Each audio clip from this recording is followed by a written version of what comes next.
now tuned in to the cold, hard truth.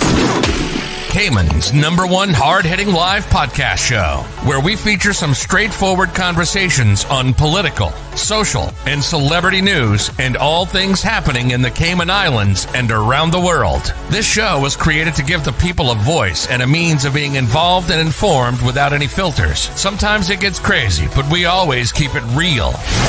We bring you the tea, piping hot, so grab your favorite beverage and join the conversation via WhatsApp at 324-1612. Email tips@CaymanMarlRoad.com. Now, here's your host, Sandy Hill, broadcasting live from the beautiful Cayman Islands.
Good morning, everybody. What is going on? Let's go check in with Blake and Aaron. We're going to see what they're up to. I think they're going to be ready for me here in a minute. There I am in all of my glory. Let's pull them into the stream. Good morning, Sandy. Hey, good morning. Hi. We're not live on the air just yet. You're not live yet? All right. Well, you're live with us. Coming out of Coldplay in 53 seconds. All right. Well, you're live with her, folks. Let's say good morning to a few people. Morning, Happy Monday. Hello. Happy Monday. Hope everybody had a nice Father's Day. We've got, Father's Day was good. We've got someone here predicting another fantastic show. This person says, I don't really leave a lot of comments, but this video solidifies my permanent position. Ooh, we're going to talk about that here in a second. I'm sure. Wait, tell us what you did for your husband for Father's Day. You know what? He actually had to do some studying for work. So okay. The best thing we gave him was just time to get some of that done.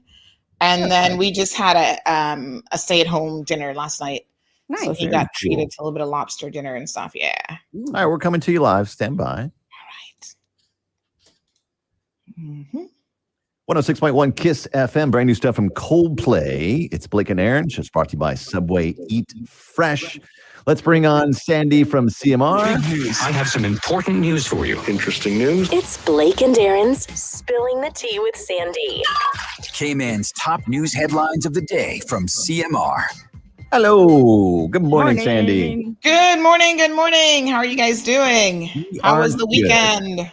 Great. Yeah, it was a really fun weekend. Nice Father's Day weekend. It's actually pretty good weather. Yeah. got some nice gifts from the wife and from Miles. You did something nice for your hubby. What did you cook last night? We had lobster dinner. Oh, wow. I have to admit that I didn't cook it per se, but okay.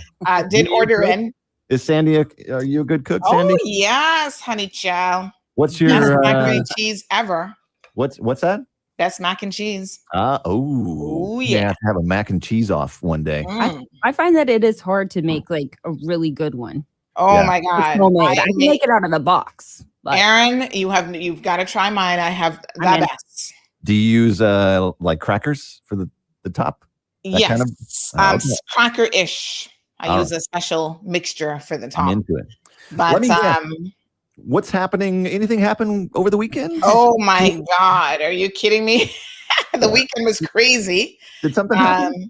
Yes, a lot happened apparently. What happened over the weekend? My phone was blowing up after I went out to a birthday party on Saturday because the Compass decides to release a video of McKeeva Bush. Yeah, I watched it. The video that we have all been waiting for. So yeah, it was hard to watch. So I'm confused. So the story, because it hadn't been released previously, I know as soon as it came out on the weekend, everybody was watching, everybody was talking about it. Mm-hmm. Yeah. But he was convicted. Was he convicted? Yes, he was. So he pled guilty, and he accepted the Crown's case. And so, yes, he was found guilty. And so does he get jail time? What was the sentence? Suspended sentence.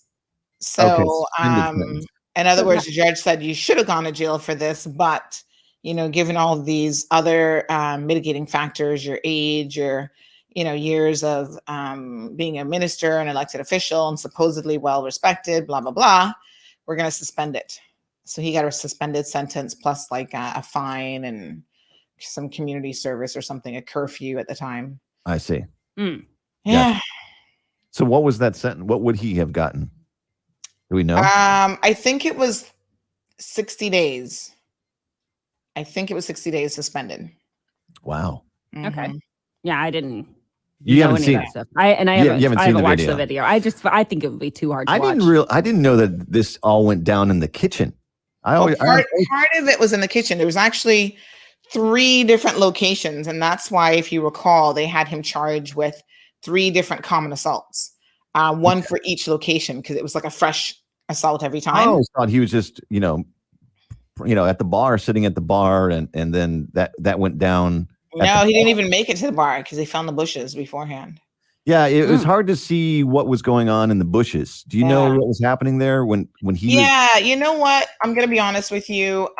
One of the problems with this video, and this is what I'm going to talk about on the show this morning, is in the absence of an explanation, this video starts to look and make him look like the victim, which I think is so interesting. So I think there's something to be said for that. But when, I went to court and I saw the video played multiple times in court. And so I have a very different perspective of what transpired because I do have the backstory. And I think a lot of people now, unfortunately, are watching it without the backstory and they're seeing something very different, which I think is so interesting. Just from a regular viewer who doesn't know much about it, he falls to the ground. It does look like somebody she was trying to help him up. So when you see her leaning over him, a lot of people are like, oh my God, what is she doing over him? She was actually trying to help him get back on his feet, which, he is a big man. So that would have been quite a tall order for her. Mm-hmm.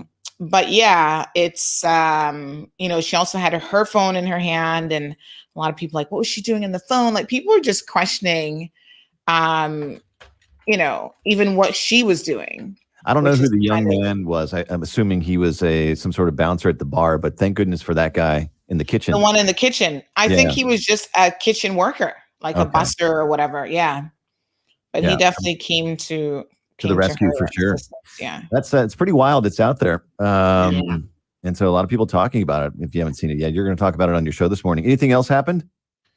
Well, yes, there was a woman who decided to this is such a crazy story. She decided to vandalize a vehicle over some tryst between her and it's like a threesome, mix-up story. But her boyfriend, her living boyfriend, is actually married to somebody else, and You know, Oh, he spends wow. the night with the wife and she gets upset and it's kind of crazy. But Oh, anyway. maybe we should bring War of the Roses back, Aaron. Wow. No, yeah, this would Wow. be quite the story for that. But if we have time outside of the McKeeva issue, we're going to talk a little bit about that this weekend. We got word this morning that a certain DJ was arrested. So I'm still trying to get the name. I have the photos. Arrested for DUI. So we're trying to. We got the photos of the flip car and everything. Is it? Oh, they wrecked. Yes. Well, not looking good. Okay. Anybody from DMS Broadcasting? I hope not. Yeah, I don't know the name yet, so I'm trying to get the name. Oh. Well, when I left on Friday and I was going home, right in front of Jake Scott, there was a car wreck. That intersection, someone ran into me in that intersection as well. Like, that's just the worst intersection, I think. Yeah. It is crazy. Yeah. Yeah, the driving. But that's what we've got going on here. That's a lot of tea this morning. There's a lot of tea. The teacup was definitely overflowing. For sure. Wow. All right. Well, check out Sandy's show. It starts right now on CMR, and we'll talk to you tomorrow, Sandy. Awesome. You guys have a great day. All right. You too. All right. Thanks. Marland. All right. Bye. So, all right, good folks. We're ready to get started. What a hot mess, as we say on this program. Hotter than hot. Big shout out to everyone who's tuned in. 230 people on Facebook, another 39 on YouTube. Let's dive right in. I'm going to check a few messages here. But I got my tea and my water both ready this morning because I feel like the tea is going to be so incredibly hot. But yeah, we're gonna talk about it. What else can we do? That's what we're here for. Okay. Let me see. All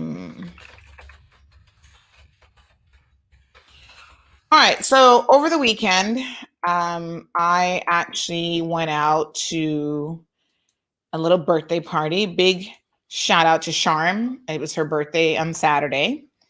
And we attended a party. And then when I got home, my phone was blowing up.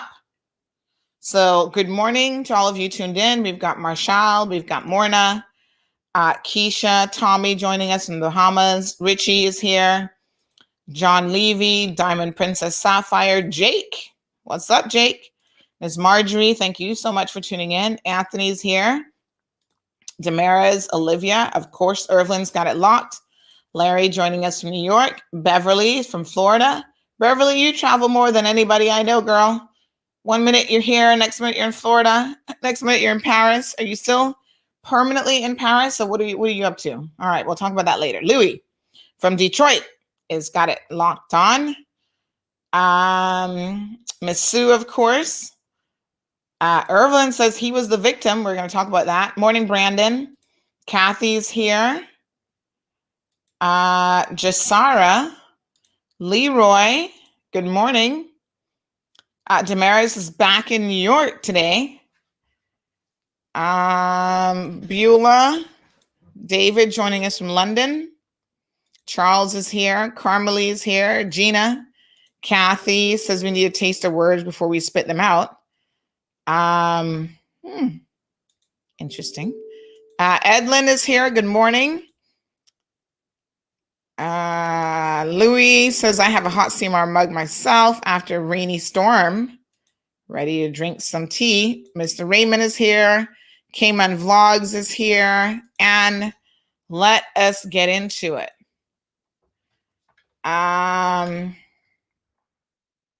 Yes. All right. So I got home. Good morning, Charlene. And I literally, hey, Kizzy, what's up? I literally had just walked through the door and, I wasn't checking messages for a few minutes because you go out to a party, like you really want to enjoy yourself. You just want to take it easy. Hey, Donovan. So I thought, all right, let me kind of relax a minute, enjoy the party. It was great. And so then I looked at my phone and I started to see all of these messages, like legit, my phone was blowing up. People were like, oh my God, did you see this? Oh my God, did you see? And I was like, what's going on? It's the kind of thing that when it happens, everyone in the community, like it just goes through the entire country in two twos. So no, it was Friday night. Was it Friday night or no? It was Friday night. My apologies. It was not Saturday night. It was actually Friday night at about 10:40 or so. I started to get messages, and it was just one message after the next. So, yes, it was actually Friday night. My apologies. And I thought to myself, oh my God. No, Saturday was the party. I'm getting my whole weekend mixed up now. Friday, I went to the prize drawing, and I'd gotten back from that and, got inside and was doing a few little things and had put my phone down for a minute. And as I was saying to myself, oh, I'm going to have an early night, that's when my phone started blowing up. And I was just like, Ross, what happened? So the Compass got a hold of this video. And I'm going to talk about that here in a second, because I think there are a number of things that the public needs to be aware of in relation to that video. So the Compass got a hold of it. They say they went through a local law firm. I've gotten confirmation of that part of it. And they say they've gotten permission from the victim. Seems to me that was probably a mistake in her part. But we're going to talk about why was this video released, how it was released, and some other things, because I think it leaves more questions than answers at this particular point in time. And it's a very uncomfortable position that the Compass should be in. In fact, they have actually blocked it from their own, they want you to pay for it, first of all. So if you go on the Compass website, a lot of people are like, I'm not going to pay. I legit saw people saying, I'm not going to pay $100 or whatever to get access to the Compass just to watch this video. So people are saying to me, Sandy, do you have the video? And of course, as soon as they had it, we could gain access to it, no problem. And then apparently this morning, they also have now taken it off of YouTube or blocked it on YouTube or something. So apparently it was available on YouTube. Let me just go on their Compass YouTube page, by the way. And now it's gone. So I don't know what happened to it. Let me just have a look on YouTube, because I'm a bit curious as to what has happened to it. So I'm going to share my screen with you all. So yeah, this whole thing, it's a mess. It is legit a mess. So here we have the Compass. They're back to live streaming on here as well as Facebook. For a while, they weren't live streaming on here. Oops, let me mute that. So they have 9 people there, and it says, I think I've gone into the wrong area. Hold on one second. So I think if we go to, oh, right. So we click here and then we click on videos. So the video's gone. Huh. Why would they take the video down? So I have the link. So hold on one second. Let me just try the link.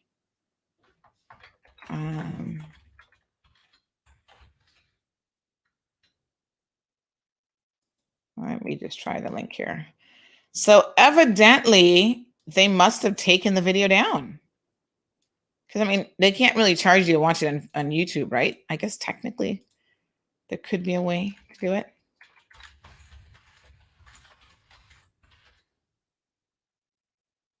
One second here.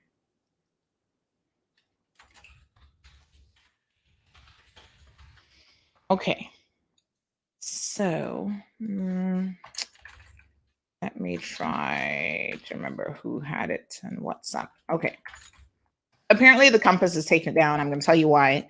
They have probably done that this morning. I don't have any confirmation, but I do think I know exactly why. So let me see.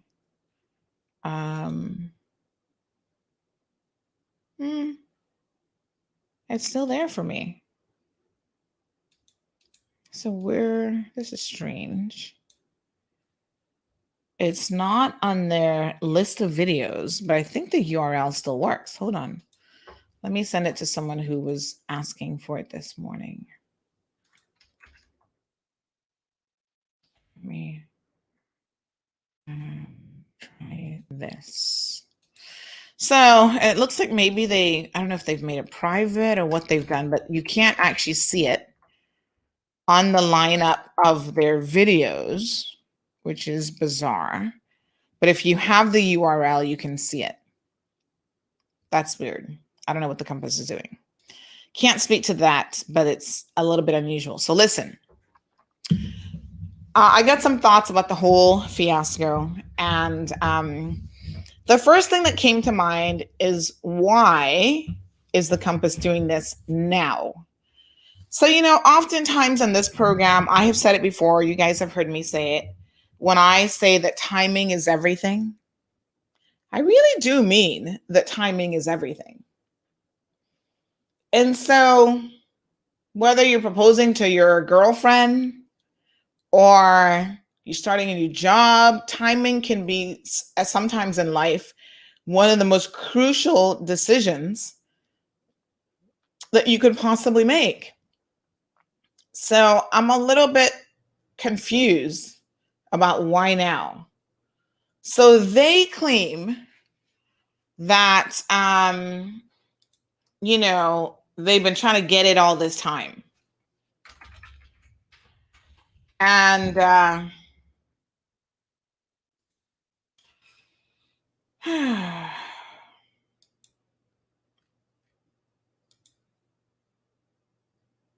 I don't even know what to say about that, but that's their line, that they've been trying to get it all this time.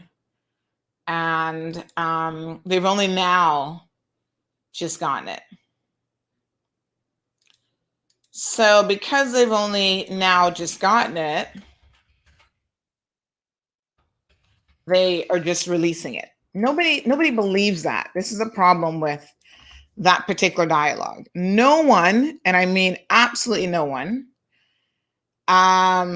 believes that that is the case.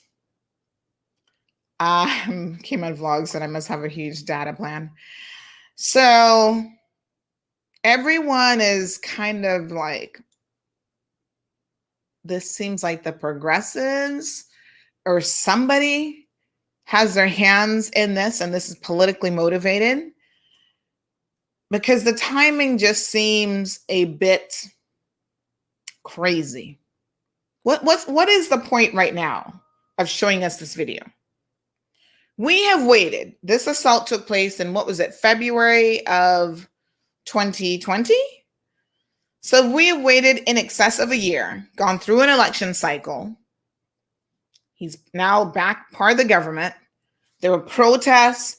There were so many other points in time that the release of this video would have actually made more sense, that it was just really bizarre and really weird that this was the time that they have decided to do it.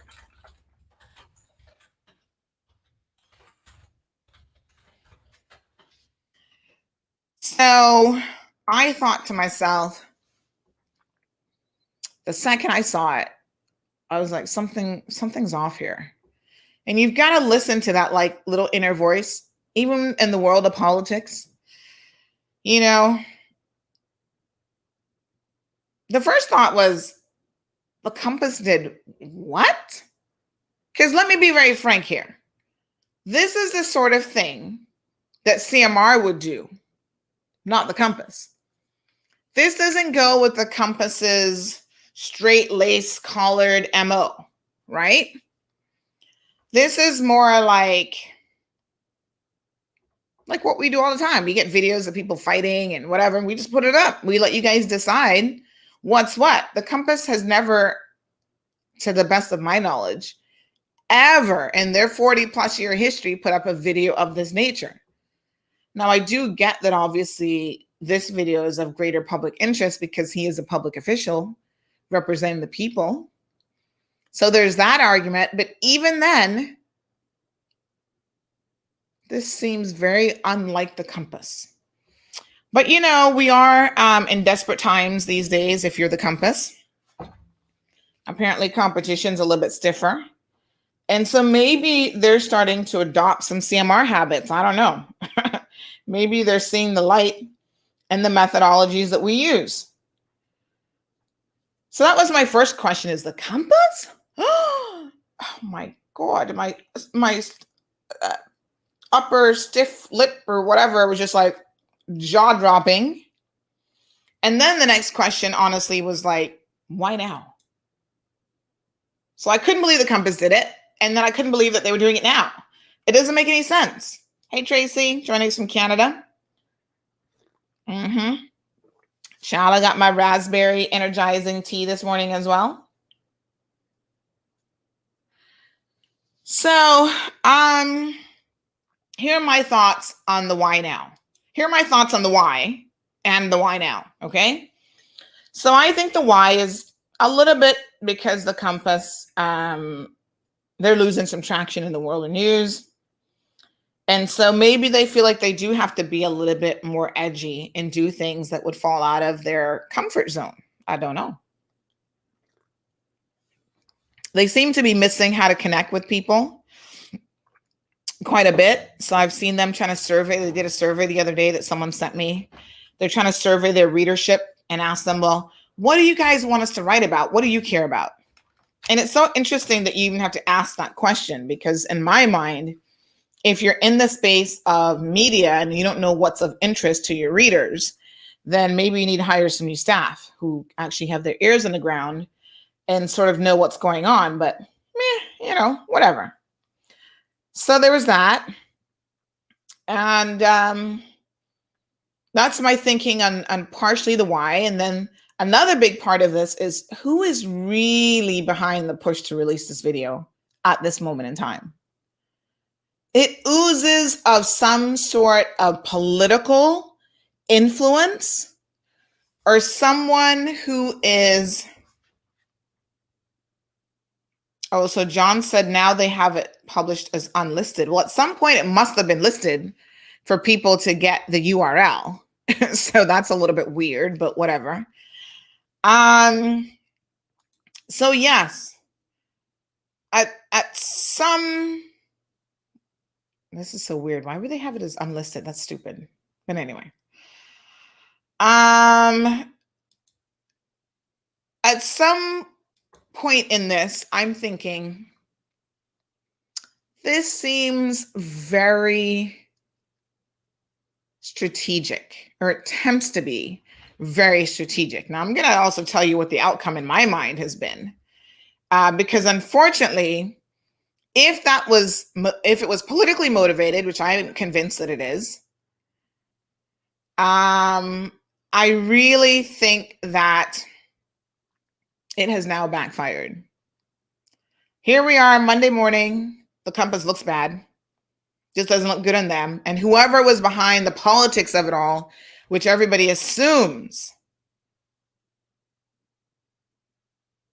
it is the progressives, and we're going to talk about why that assumption is there, it now has backfired on them as well. And it doesn't really help Mr. Bush in some ways, but in some ways it has. So let's talk about all of that, right? So Ellen says that they don't want you to replay it this morning on your show. Well, I'm not going to replay it. I don't think I will. Because I'm going to tell you one of the mistakes that the compass has actually made as well. Why a lot of you have so many questions. Questions that as I sat in court, I didn't have. You have, and there's a very logical reason for why you would have those questions. The compass has made a lot of mistakes with releasing this video. in my opinion. So the other interesting thing, along the vein of timing is everything, they release it on a Friday evening when traditionally in Cayman, no news happens over the weekend. And they've given people the entire weekend to be able to digest and to talk about this. They did an article about, we decided to release it and put it in the public sphere so you guys can watch it for yourself and you can decide what you're seeing. That is like very dangerous ground, actually. In light of all of the other bits and pieces that are actually missing that makes this whole video make sense. To me, they often talk about responsible journalism. And to me, this is irresponsible journalism, to be quite frank. Given that you have a victim who has to remain in this community, and now a lot of people are saying, is she really the victim?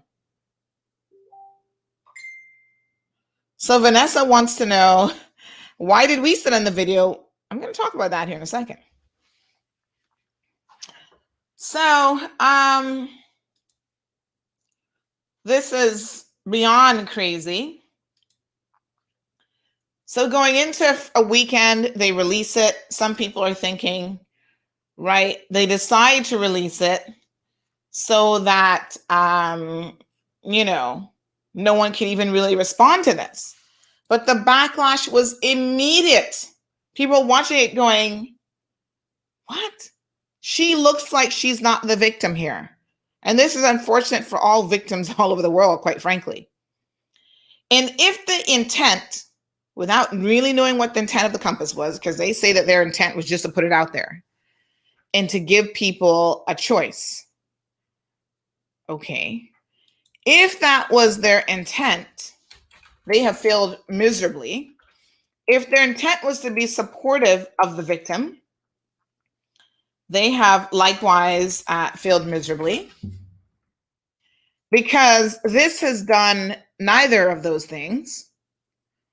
It has simply fueled a discussion that was, in the minds of most people, something they were past already. People had kind of moved on from this. And so now this brings it up where we're going to drudge it all over again, but at a much wider level of everyone in the community now thinking that they see it all and quite frankly, that they know it all. Well, there's a lot I'm afraid to say that people simply don't know.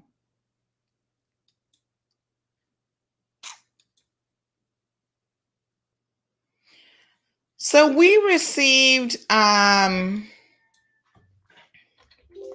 message. I'm trying to find the actual email.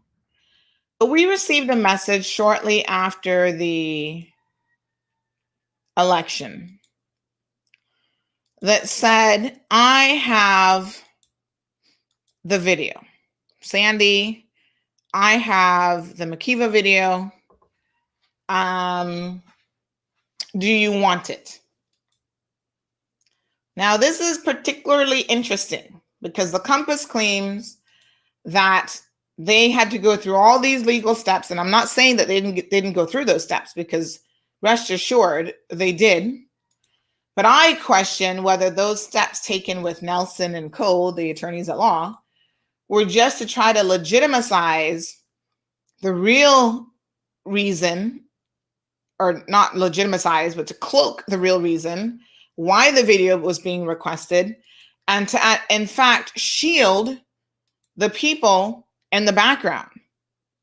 And the Compass, I gotta admit, sometimes they confuse me with their methods, because at the end of the day, you release this video, you've got a talk show. Yes, only 9 people are watching it on YouTube and another 5 on Facebook, but you have a platform where you then explain. You have your editor-in-chief, Kevin Morales. He was the one apparently who was, kind of in charge of working with Nelson and Co. and whatever, right? Listen to me. Kevin Morales doesn't make this kind of decision on his own. Let's be quite frank here. This is a decision that, in my mind, even comes above the publisher. This is a decision that comes from the owner of the paper. So whoever owns it, legit owns it on paper, and then whoever maybe even finances the Compass, the allegation is that entity, that financier is DART. Again, folks, that is speculation, not confirmation. But DART has funded the Compass, the purchase, as he has other media houses and media businesses in the past. So you have a platform where you can explain the video, you can explain your discussion, you can do all these things this morning, and you do none of that after you've dropped this bomb. It's like dropping Hiroshima, boom, on the people of the Cayman Islands, and you just walk away. Like, this is the biggest mic drop that the Compass has probably ever done. But it doesn't feel right. It feels off, like something is wrong here. In light of the fact that I know, and others in the world of media know, that this video was available beforehand if you were willing to play game. Now, here's the problem. I'm going to tell you guys why we never got the video. Because you guys know, throughout the entire election, I kept saying that had I had the video, I would have shared it pre-election. And I meant that, and I still mean it 1,000%. I also want people to understand that my position hasn't changed, because unlike 99.9% of the people in this country, I had I don't want to call it a privilege, but I was there in court listening to all of the other bits and pieces of this that actually have this video make sense. And I think, again, the Compass has done a huge disservice to this victim by putting her in a position, I don't know who advised her to agree to having this video released in this particular manner, or if they even talked to her about how it was going to be released. But I think that honestly, it hasn't done her it's been a complete disservice to her, which I'm sure would not have been her intent. So timing is everything. And the way in which you choose to do something, the methodology that you use, is also everything. So it is everything, folks. That they dropped it on a Friday. They dropped it at this particular junction of the PACT government, days after a press conference. Like, I cannot assume that any of this was not done by design. Give the Compass some credit here. I don't think it's as random as they want us to believe. Not only do I not think it's as random as they want us to believe, I honestly believe that there are people who, at the very minimum, would have been encouraging the owners to do this at this particular time. And then it just trickled down to say, okay, let's release this video. So I received an email. I'm still not able to put my hand on the exact message, but I got a message from someone says that I have the McKeeva video. This would have been, I'm just trying to go back through my emails and see if I can find the date. But this would have been not long after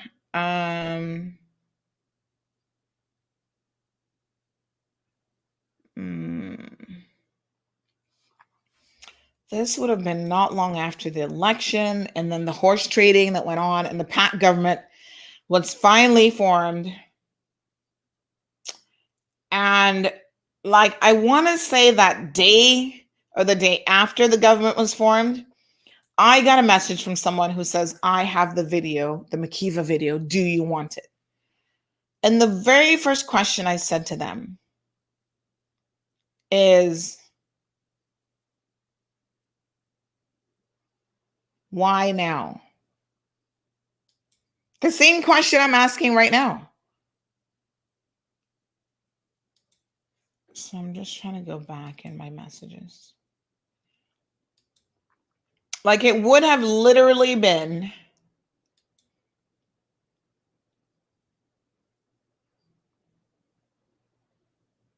right after the election. And I said, I want to say around April the 22nd-ish, but right after PACT government was formed. And someone said, oh, I've got the video. And I said, oh, really?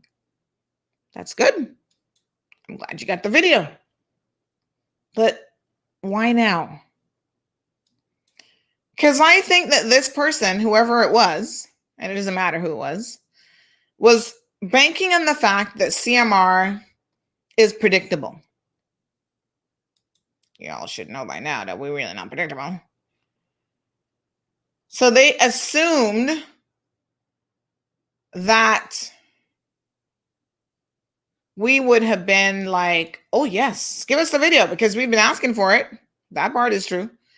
So let us have the video and we're going to just release it. Well, no, because I operate a lot on like just natural instincts and gut. And my gut said, why now?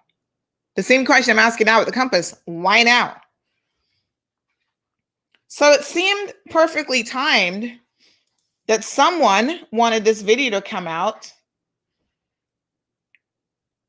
as the government had just formed and had just made this agreement with McKeeva Bush, which obviously they didn't want to do, folks. Anybody who thinks that they were jumping at McKeeva Bush as the first option is stupid. That was not what happened here. You know, Wayne had to go against what he had stood for in principle.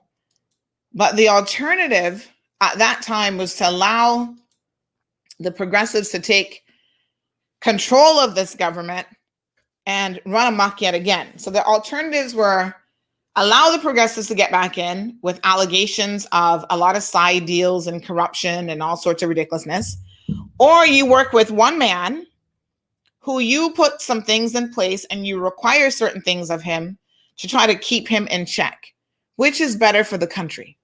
That's really what it came down to. And I know some of you still feel a way about it and you're up in arms. And I have never, to be very, very, very clear, I have never said that I liked the decision. What I have always said is I understand the decision. And it's not one about liking it. It's one about understanding why the decision had to be made. So within a day of this decision being made, someone contacts me and they say, oh, we have the video. Do you want it? And I say to them, why are you just coming forward? Their response is that they have a family to think about. Okay. Because you didn't have a family to think about before? Like that doesn't answer the question as to why are you sending it to me now? Did you not have, you had a family to think about before? When you decided to send it to me, or you want to see if I'm interested, do you not have a family to think about then? I'm confused because that doesn't make any sense. What I saw instead was what was going to be a very cheap attempt at the PACT government in trying to literally pull them apart before they even had an opportunity to get started. So I actually passed. Because here is my position. If we wanted to get rid of McKeeva Bush once and for all and to neutralize him, the way in which to do that was to do that during the election cycle. Once the people of West Bay have reelected him, no matter how small the margin is, to be quite frank, he's still their elected member. 27 votes. He still won the election. Mario was on his heel, but he still won the election, folks. So what sense does it make to then try to undermine, not because this is no longer just about McKeeva Bush, because it's too late actually to undermine him. This is now about undermining the PACT government and the entire country. In my little pea brain, that was the intent at that particular time. And so this explanation that, oh, I had a family to think about, didn't make any logical sense to me. You know what? Sometimes a problem has to be dealt with at its source. Not sometimes. That's where you should deal with most problems. And the source, if you believe that Mr. Bush is a rogue individual and that he'll never be able to behave himself, yada, yada, yada, he's proven this over years. If you believe that, the source of controlling him isn't once he's elected and then you try to relegate him to the back seat. First of all, Mr. Bush is a little bit too politically savvy for that. He's like the Teflon Don. He just keeps hanging on. So that isn't the way to go.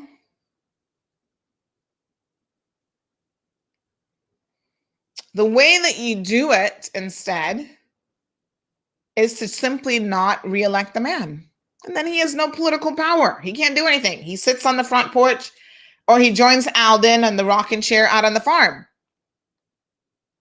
That's how you neutralize someone. You don't put them back in office and then think, well, we're going to partially neutralize him now. Or we are going to,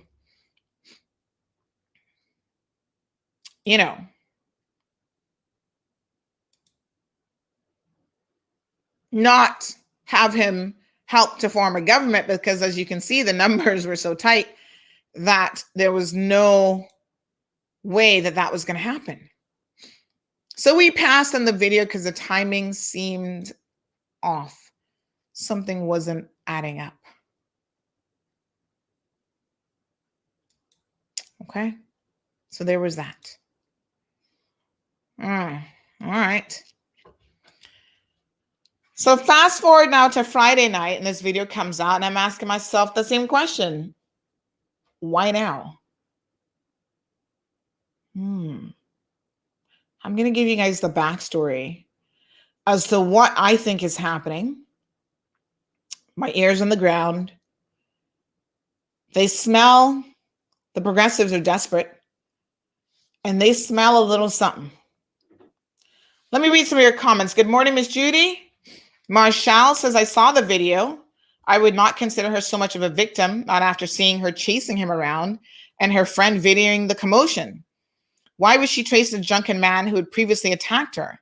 It's obvious she was not in fear of her life. Yes, he was wrong for what he did, but she was just as wrong for chasing him and getting in his face. I'm just saying. Vanessa, yes, the tea is hot this morning. I think I've just explained why we didn't release it, because I felt like the reasoning for them after the election and after the government being formed for wanting to put the video out there was to simply undermine this government and to put the progressives back in. Against the wishes of the people, I should mention, the majority of the people. Dwight, good morning. Walton, so good to see you. Anthony says maybe the video was supposed to be a slap back at the recent press conference. Well, there's a lot of speculation about the logic, again, of releasing it at this particular time. Victoria, good morning. Hi, Tracy. Monica says, super sus. Anne-Marie, good morning. The compass is not for Cayman. The crap they post and print. Ay, ay, ay. Monica is in agreement. The why is the thing. So for us to get to the why,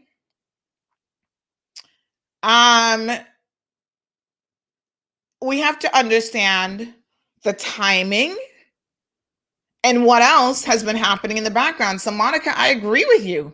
A lot of people do not believe the compass when they say, oh, this was just like, we've been working on it all this time. Because let me be very, very frank with you.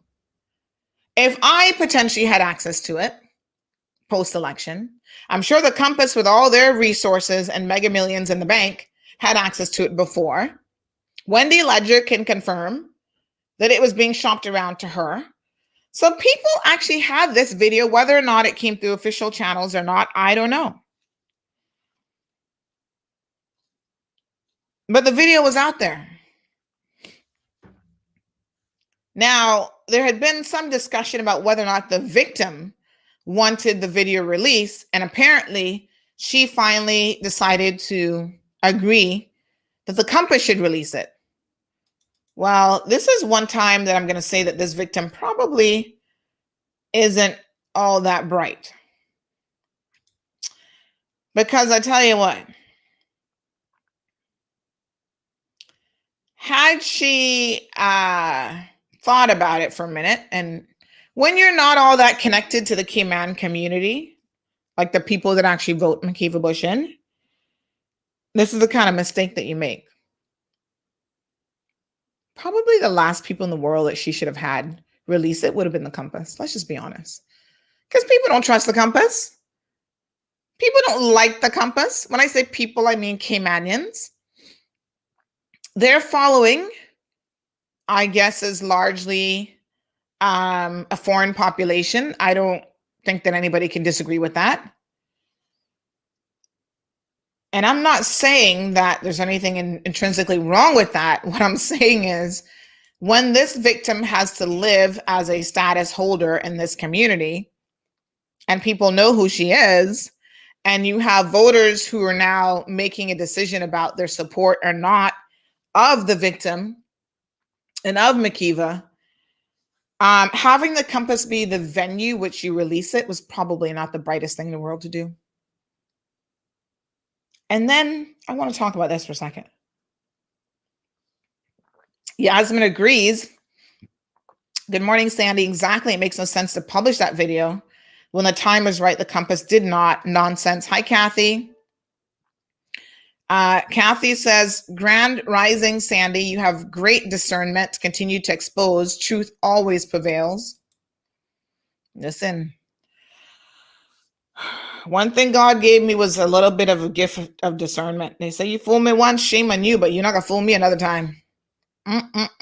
No, honey child, something stinks around here. So, Tracy says it looks like the competition's on, but the wrong way. And why that video now, kiss my teeth after the fact? Because even if your argument is, we can't release it obviously before the trial is concluded. The trial was concluded from last year.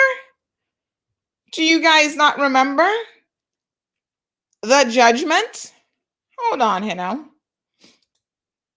because you see, this is where the Compass has screwed up. They release a video. What they should have released was this sentence and ruling that helps to explain what the hell you were even looking at and what actually transpired. You don't just release this video on its own. No witness statements, which I guess technically that's a different kind of evidence. No conclusions here. This document is an 11-page document of what the judge herself saw and what she needed to conclude. None of you actually came on or in court to hear what actually transpired.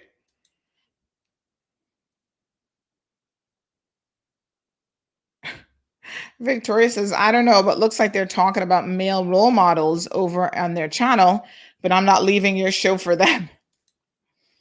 Poor crosstalk. Like I said, they have the perfect venue to talk about it this morning. And what do? Nothing wrong with male role models. Believe me, we need them.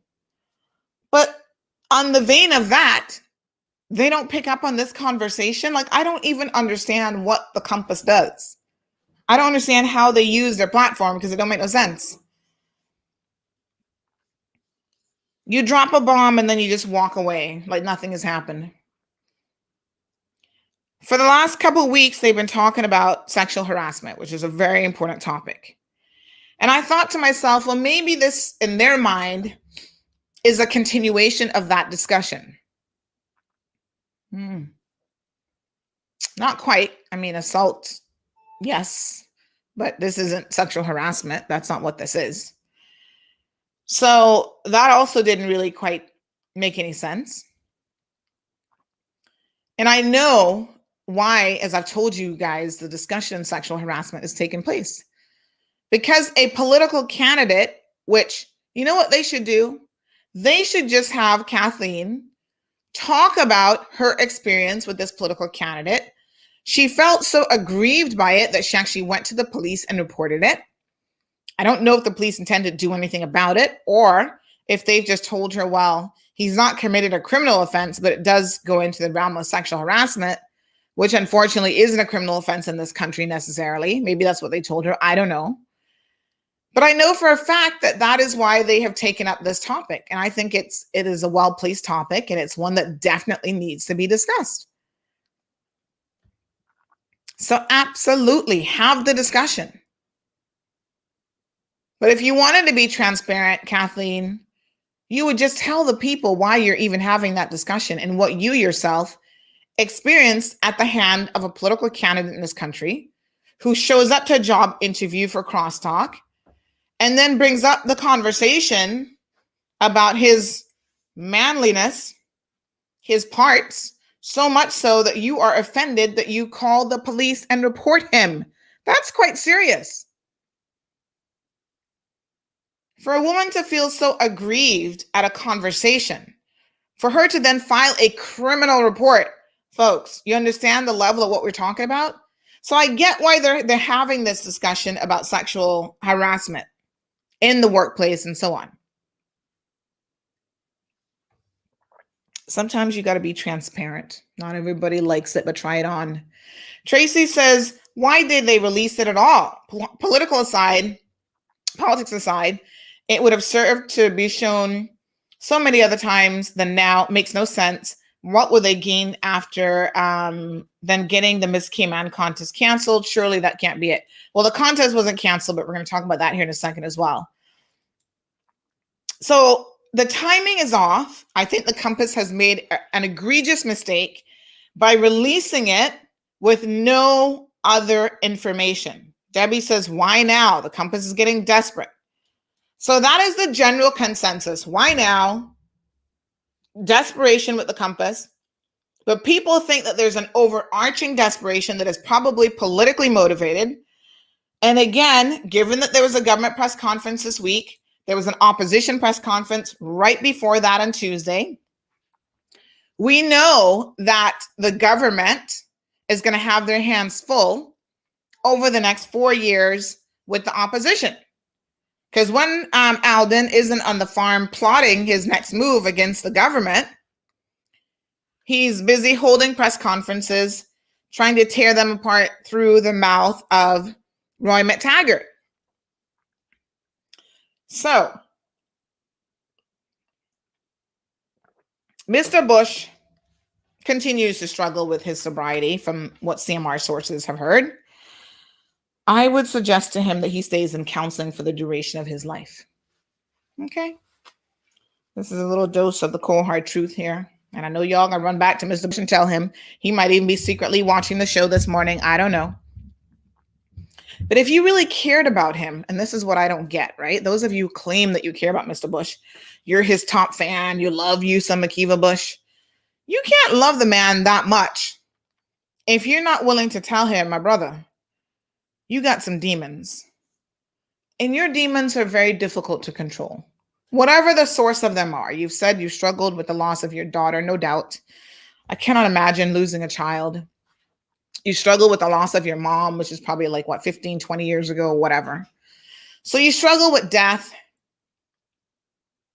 It doesn't always explain your behavior, but one thing we know you're also struggling with is the drink, the alcohol.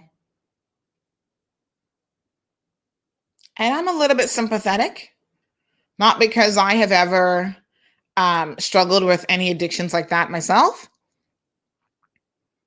but for example, I always thought my father drank too much. You know, back then you didn't have a name for it.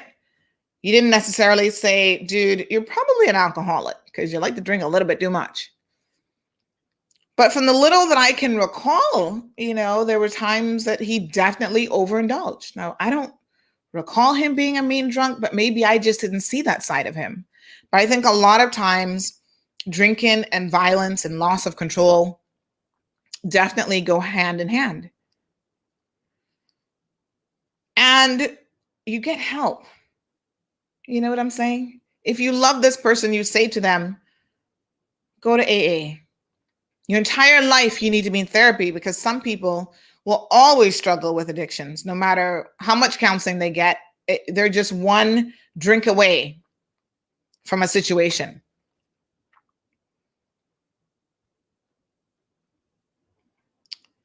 Mr. Bush also has a propensity to want to be in control. Some people may say he's a natural born leader. Other people will say he's a narcissist. Maybe they're different sides of the same coin. I don't know. But what I do know is by the PACT government taking him in as Speaker of the House, he's always going to be pushing the envelope one step too far. All right, so he's back in. He's forgotten everything that has transpired with this video and the rest of his history, and he feels like he's got a clean slate and he's starting over. Most people probably don't really feel that way about him. Because again, he has a way of repeating history over and over again, whether it's the the Cayman Bank fiasco, whatever that bank was called back in the day.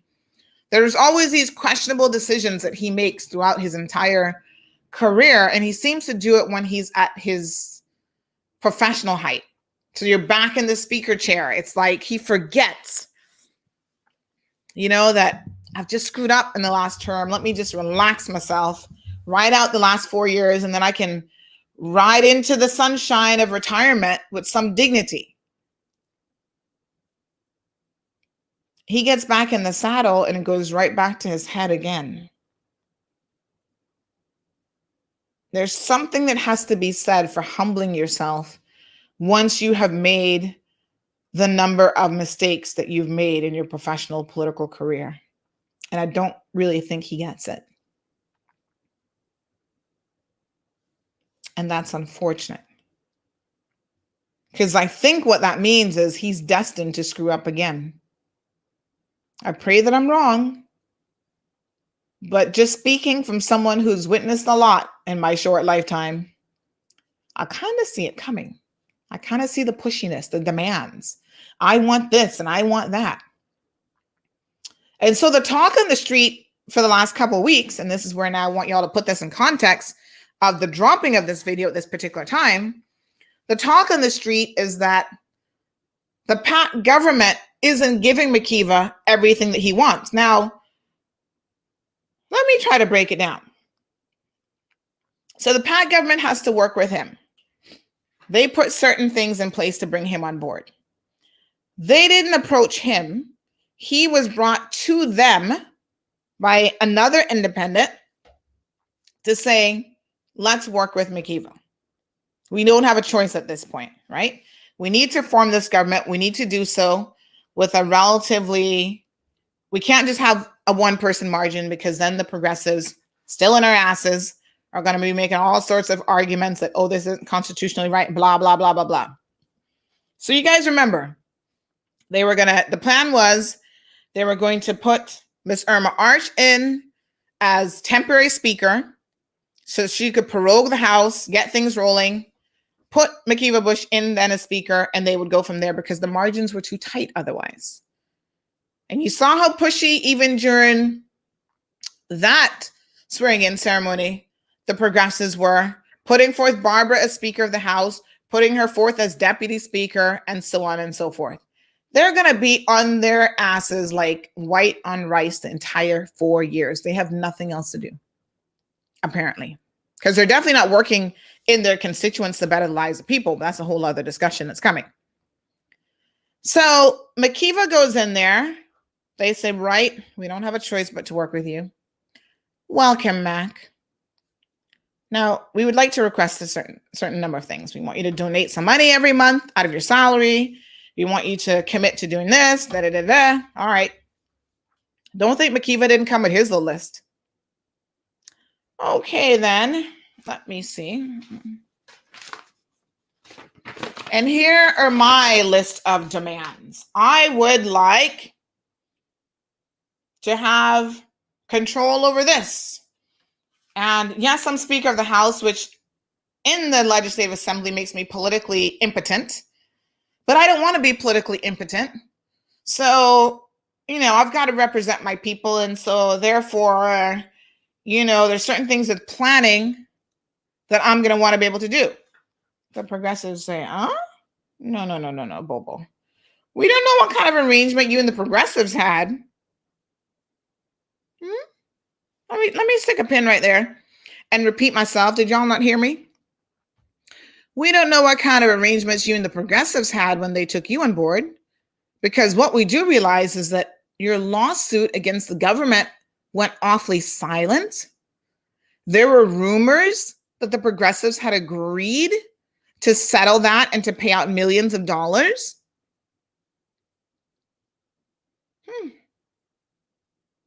Certain controls over the planning board and developments in West Bay. Yes, allow Mr. Bush to have a say in these matters. These are things that have been alleged for a very long time. As we say here in this program, speculation, not confirmation. So these are not the kind of side deals that you put in writing, because somebody will drop that on CMR's windshield. And then we're going to expose all the side deals. But if you believe that Mr. Bush was not in there trying to work a side deal even with the progressives, trust me, you would be wrong. Not the progressives, my apologies, the PACT government this time. Oh, he got his side deal with the progressives. That happened.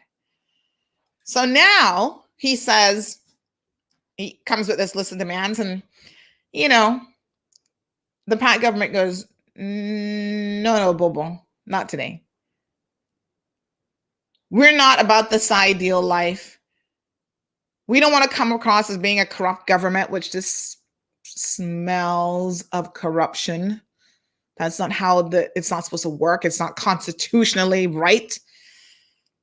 The Constitution doesn't allow that to happen. Why are you always trying to skirt around the Constitution, Mr. Bush? These are probably the types of conversation that in my head, I imagine would have been going on, right? And it's like, no. So Mr. Bush continues to push the envelope, even now that he's in office.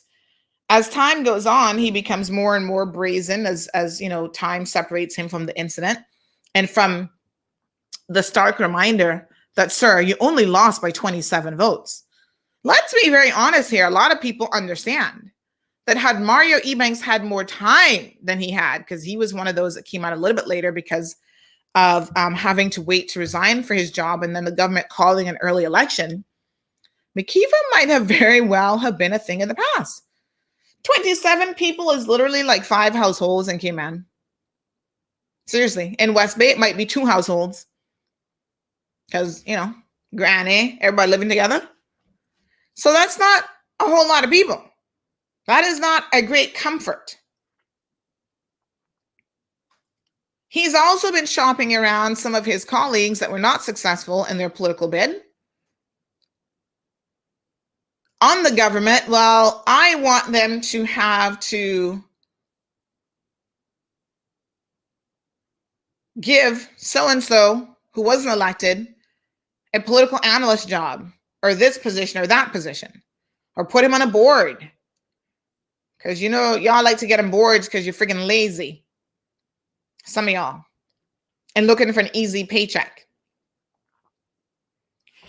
So yes, these things are happening behind the background. And as the PACT government continues to say, no, we're going to play by the rules. We're going to do it this way. There are rumblings that McKeeva is not as happy as he should be.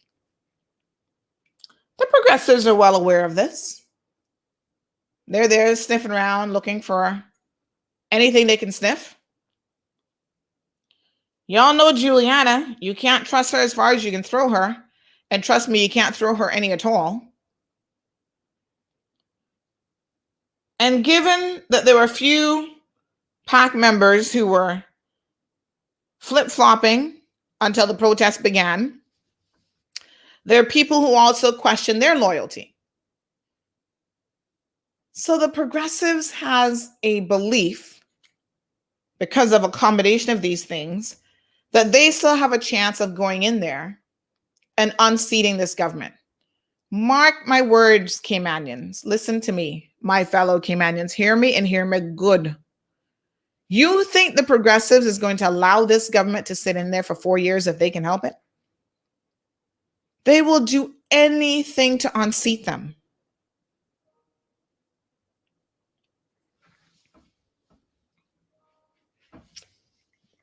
They will try to overthrow this government at every single opportunity,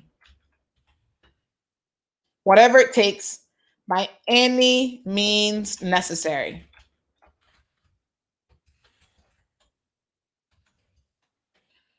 And so, bringing that sort of thinking to the fold,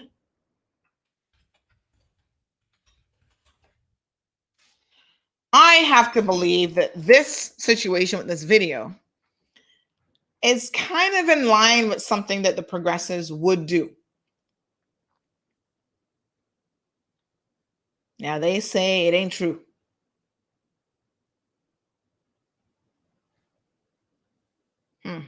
That's what they say. Nope. It's not true.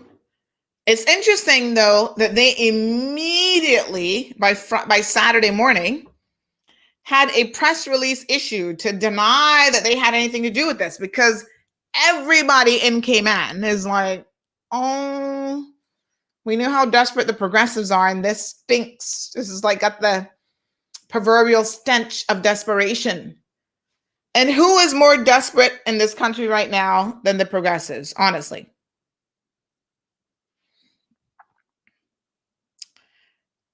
Melanie says, has anyone reached out to the journalist? The issuance was not by the media editor, but by staff. Why not own responsibility for the reporting? Melanie, I don't even know when they put staff, why they do that. But we do know for a fact that Kevin Morales, like I said earlier, was in charge of, I guess, contacting the law firm and dealing with them and getting this video. What I also know is, from the law firm's perspective, there was no political interference, but of course there wouldn't be. Like, you'd have to really be stupid to have the politicians contacting the law firms. So all they can tell you is, we dealt with the Compass made the request. We then worked with the DPP's office. It took some time to get it. The victim consented to it, and we eventually got it.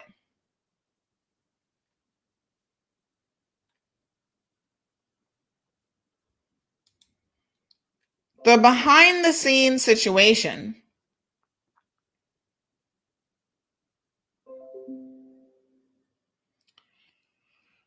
would include, potentially, again, speculation, not confirmation, the idea that someone would have said to the Compass ownership, not even at the level of Kevin Morales, because let's be honest, who the hell is Kevin Morales? He's nobody to make this kind of decision. This had to come from the owners, the financiers, like behind the scenes. And I don't believe that those individuals would have been in contact with the lawyers. None at all. But it still doesn't exclude the possibility that their hands are dirty as hell. And you know what? What do they say about a pig pen when you throw a rock in there and when they start squealing? The ones who squeal the loudest, that's probably who you just hit. The fact that the progressives had to jump up and deny this immediately made me wonder, seems to me that your hands might be dirty. I'm just saying. No one thinks that this just coincidentally happening right now.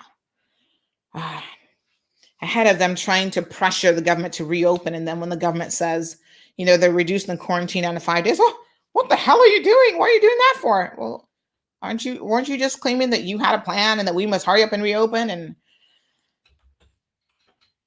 And so let me read in part to you what the progressives had to say on this. Venice, says she was supposed to be the sober one here.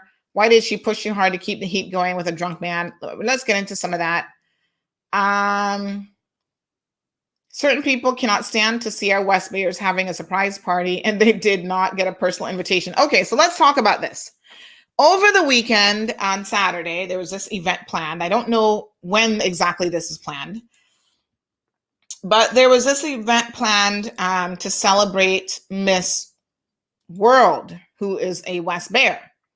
Now, let us be very clear. A lot of people found this to be peculiar only if it was a government-sponsored event. So here we go.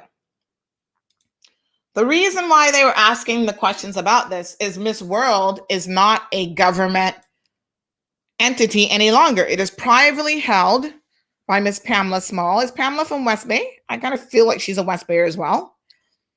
This young lady, congratulations to her. Rashana Hides has won it, the title this year. She's obviously a West Bayer, and she's also the niece of Ralston Anglin. So, politics being what it is, McKeeva and Ralston remain tight, like Bench and Batty. And so, of course, McKeeva wanted to have this surprise celebration in her honor. The governor was invited. And there is some confusion about this event because some people have said, who is sponsoring this event? Is this a privately sponsored event? As in McKeeva is doing it and he's having the other MPs participate? Or was this event being sponsored by government? The reason why there is some confusion is because if you notice the Cayman Islands coat of arms, the government emblem, I guess that's not really government emblem, but the coat of arms is on here. And so people were thinking,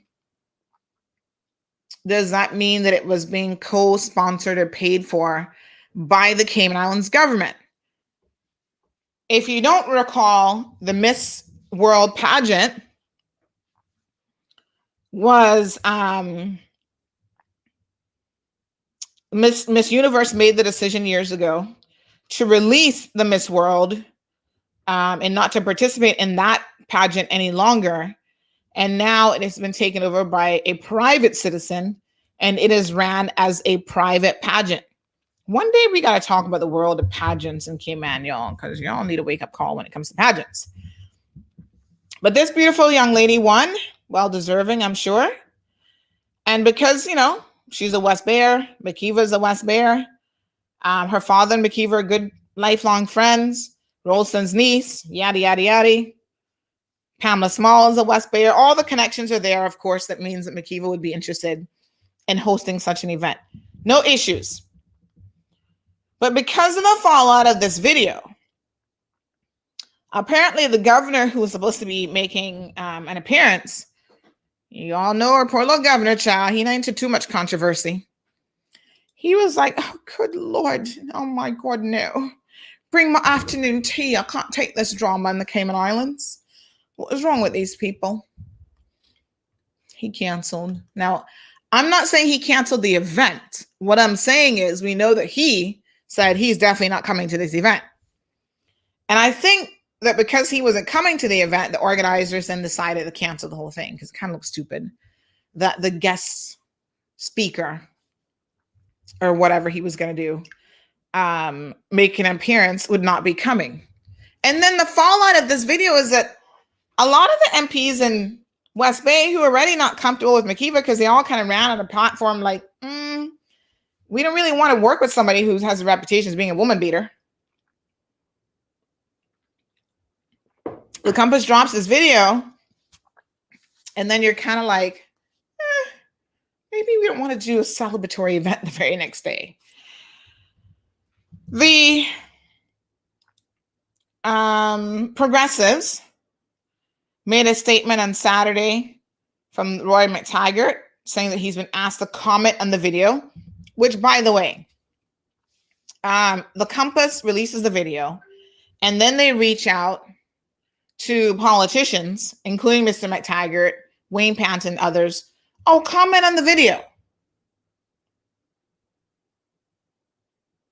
Okay. So he says that he's been asked to comment on the video.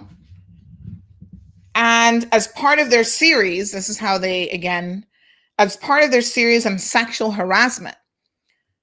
The problem with this, first of all, you should have asked him to comment before this video, just on sexual harassment overall, and why his country, who sat in power for 8 years, has never seriously addressed sexual harassment in this country. They've done nothing to curtail it. They have done nothing legislatively to get this situation under control. That should have been your first question when you first started the series. Now, how this assault video has anything to do with sexual harassment, this is what I was saying earlier. I knew that they were going to kind of tag this along. Makes no sense because this isn't a case of sexual harassment.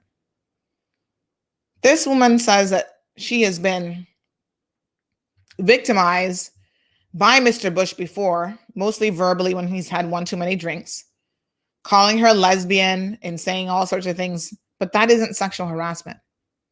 That might be something else, maybe even a hate crime, but it's not sexual harassment.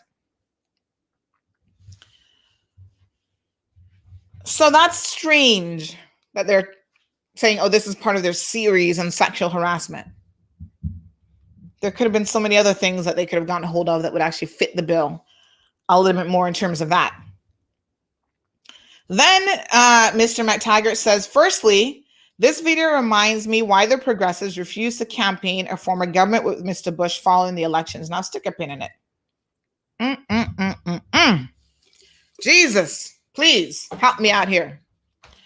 Because every time Mr. McTaggart issues a press release or he says something on this topic, I'm afraid that I'm losing more and more respect for him. This reminds you of why the progressives refused to campaign with him. Are you kidding me? Let me try to remind you of what this reminds me of. This reminds me of the fact that despite the accusation, despite you knowing that a video existed, despite you as the leader of the country having access to probably anything you wanted from that DPP file, despite him being charged, despite months going by and him being eventually at the 11th hour pleading guilty, despite him being sentenced to jail and then getting a suspended sentence, despite the judge issuing this, which we're going to look at here, 11-page sentencing ruling, which you could have obtained and read for yourself, despite all of that, you did nothing. You said nothing with the man that you formed the government with. You had a choice in the moment to show the type of people you really are, progressives. And you chose to do nothing. Not only did you choose to do nothing, but when the media pressed you, saying, what are you going to do about the Mr. Bush situation? Why are you not addressing it? You know what you did? You said, We are not going to chance. Go back and look at the videos, folks. They're all there.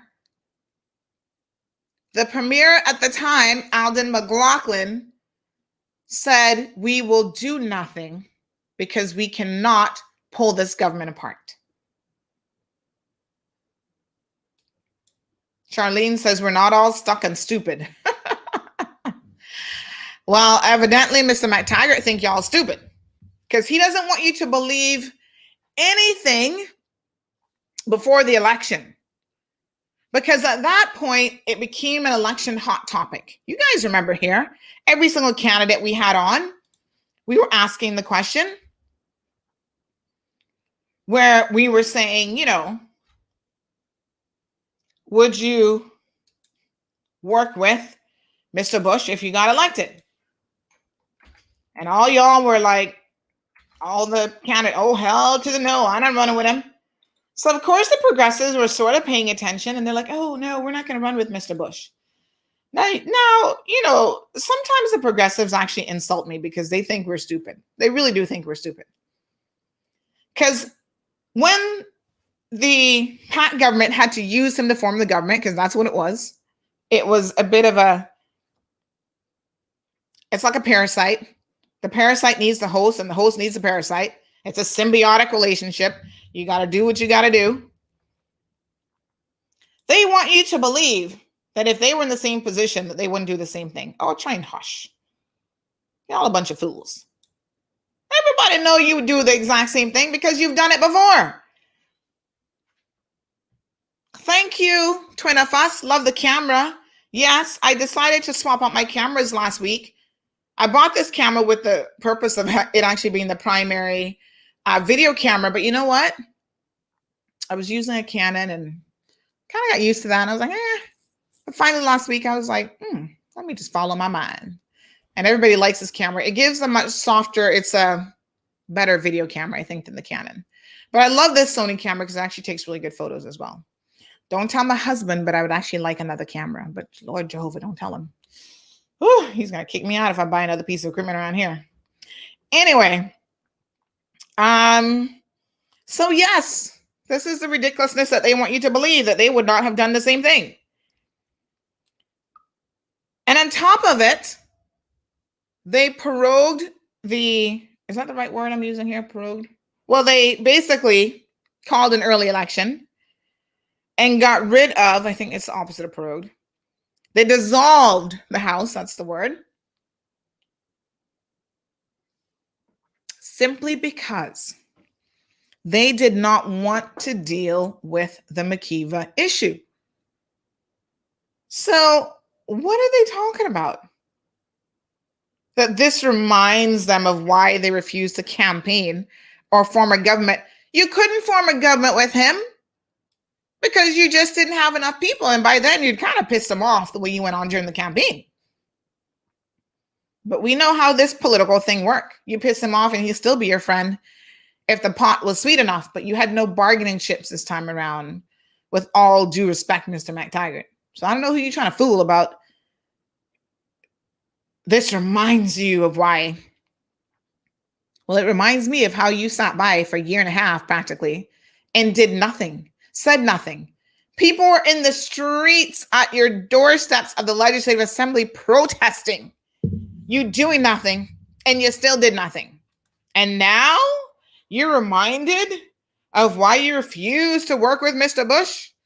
Stop your lying now.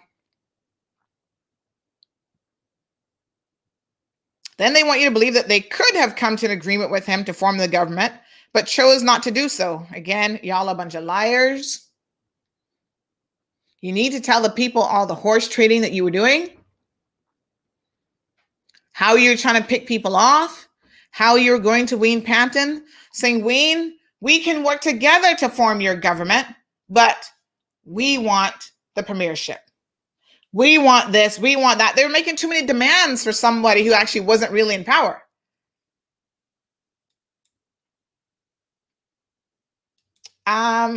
Someone asked about the color of the lipstick.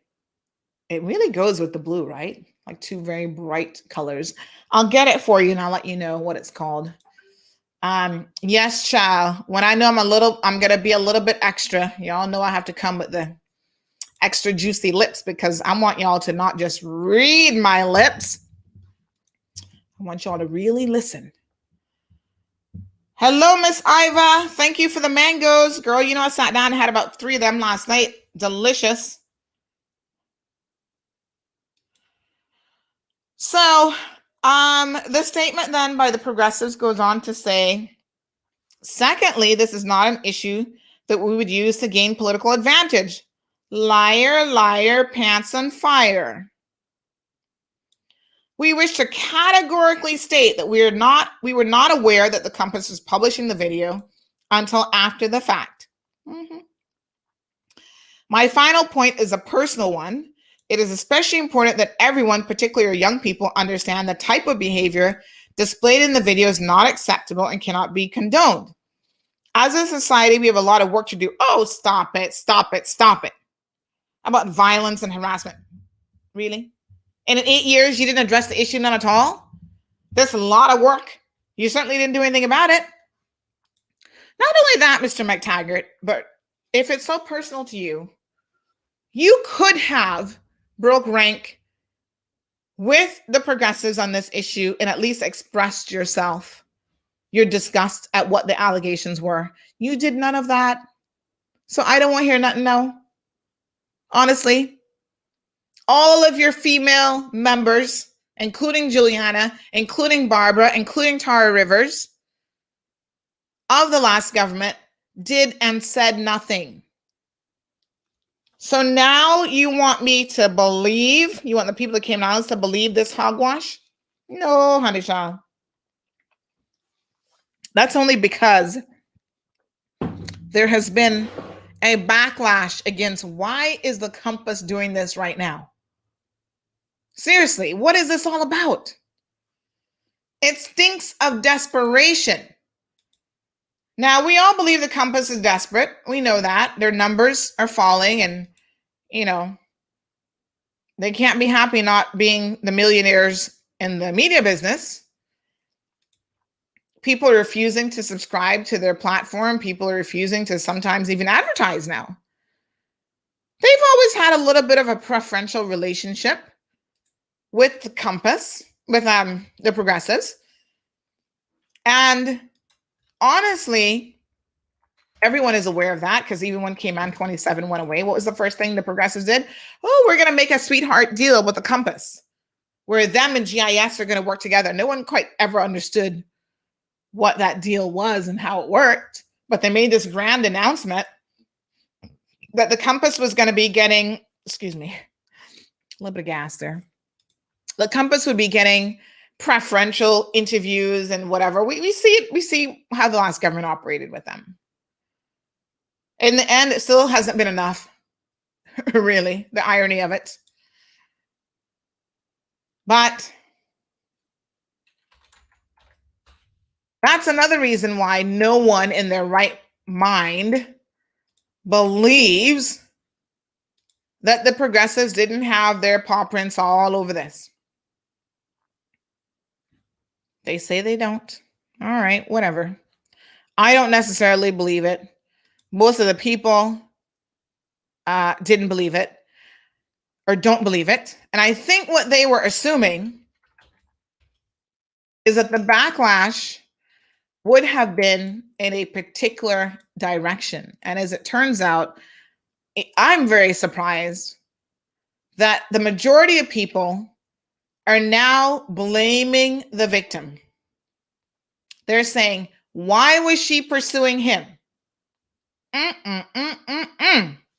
Y'all, why was she pursuing him? Well, the Compass ain't got no sense. Because for them to release this video with nothing else, of course, looking at it, you're going to have a particular perspective. They would not even release the video along with this sentencing ruling. Right? So what y'all need to know is that The judge had to remind the defendant that he had chosen to plead guilty. And his lawyer's tactics during the case in court to try to say, because he did that at the beginning, oh, it looks like she's attacking him. Well, when you have her statement that the reason why she was over him is she was actually trying to help him up. At the same time, he was pulling her hair.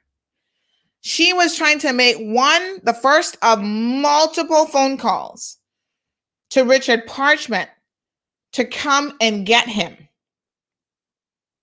That didn't happen. So in his drunken state, yes, he was trying to get the phone from her, but he already at that point, when he dropped on the ground, taken her phone and threw it up against the wall.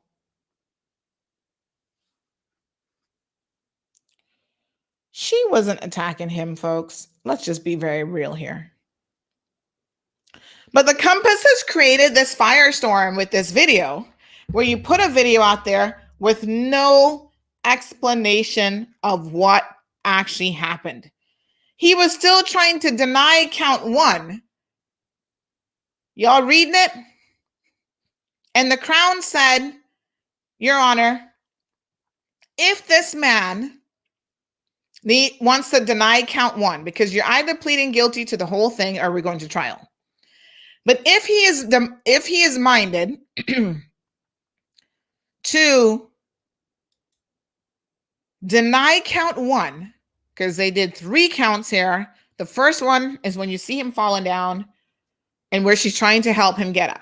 If he's going to deny that that was an assault that took place, that he didn't pull her hair, that whatever, we will call witnesses. We have statements. So we will have what is called a, oh God, I'm trying to remember the exact name of it. It's a special kind of hearing where it's not like a full trial because he's trying to plead guilty to it. Oh God, what the hell is it? I always forget the legal term for this. But anyway, it's a special kind of hearing that then they would call. And that means that they would actually introduce evidence. They would call the eyewitnesses. And there were multiple eyewitnesses to what had happened. And Newton here, there it is, right there in the document. See, there it is. In Newton hearing, where evidence would be produced, witnesses would be called, the victim would come forward. And the attorney, Mr. Alberga, finally accepted that the defendant should be sentenced on the basis of facts as alleged by the Crown. In other words, he had no defense. If he wanted to make the argument that she was assaulting him, he could have done so. But that would have triggered a Newton hearing and evidence, live evidence, not just the video, but the witnesses would take the stand. The medical records, the physician, her therapist, the bruises, the this, the that. And that is when, after trying a little shenanigan in court, his lawyer backed off and said, no, we're not trying to have a Newton hearing here, Your Honor. Mr. Alberga in that sultry voice. No, Your Honor, I'm not trying to have a Newton hearing. I'm right. We will just accept the position of the Crown. Oh, no, Your Honor, we won't do that. Releasing this video without, at the very minimum, the sentencing ruling, without witness statements and so on and so forth, without even talking to the victim. Because listen, at this point in time, everybody doesn't know who she is. Now you've released the video. And if you want to really put forward the true position of what happened in light of your sexual harassment series, you know what you should have done? I'm going to give the Compass a little bit of advice. Do an interview, release the video, do an interview with the victim to have her explain what transpired, what she alleges was not the first assault. It's the first assault of this level, and so on and so forth.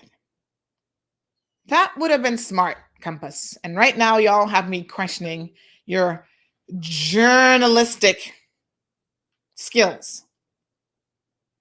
Because you've done more harm to this victim by releasing this video and expecting it to stand on its own. So much so that I have had to entertain questions that include, let me read one of the questions to you that I got.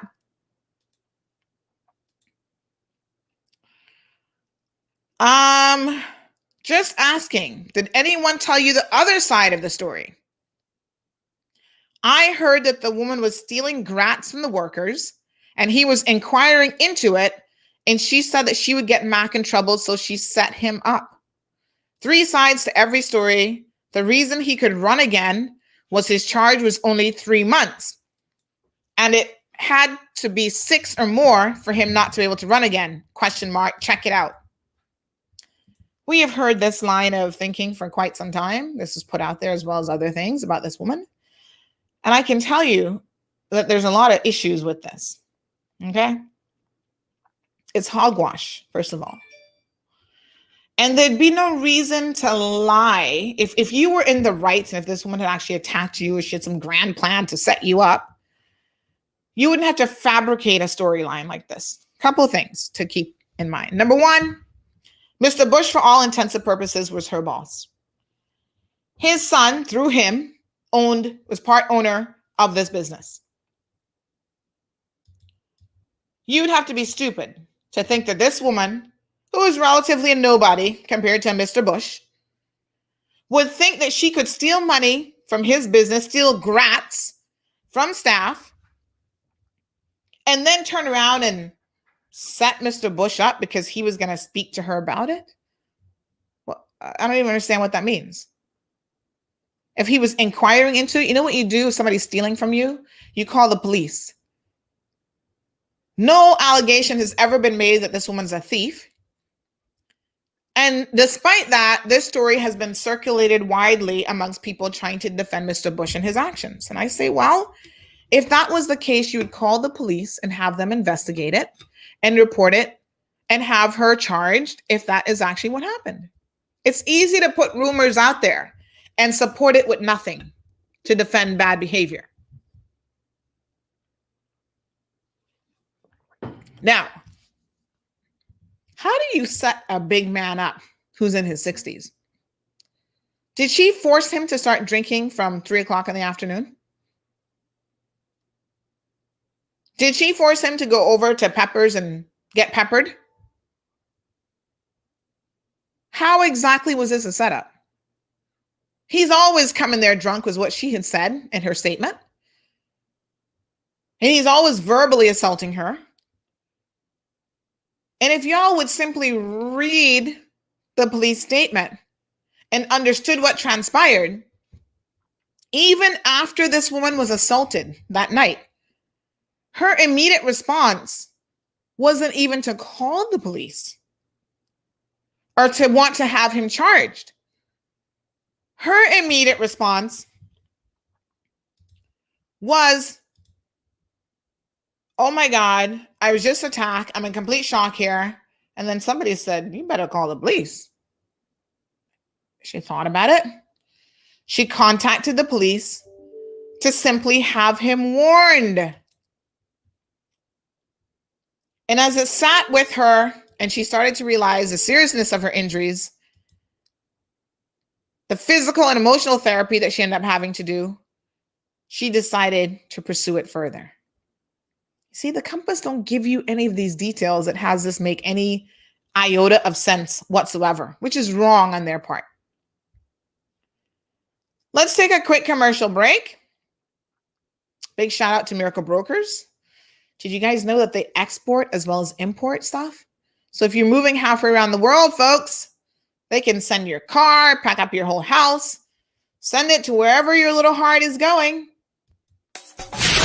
Miracle Brokers International is Cayman's premier source for all your packing, moving, and logistics needs. Whether it's moving a baby grand piano for a concert or moving halfway around the world, we have you covered with our team of local and international experts. MBI has over 30 years of industry experience and are able to get the job done for you right the first time. Contact us today for all your packing, moving, shipping, and logistics needs at 949-5989 or email info@miraclebrokers.com.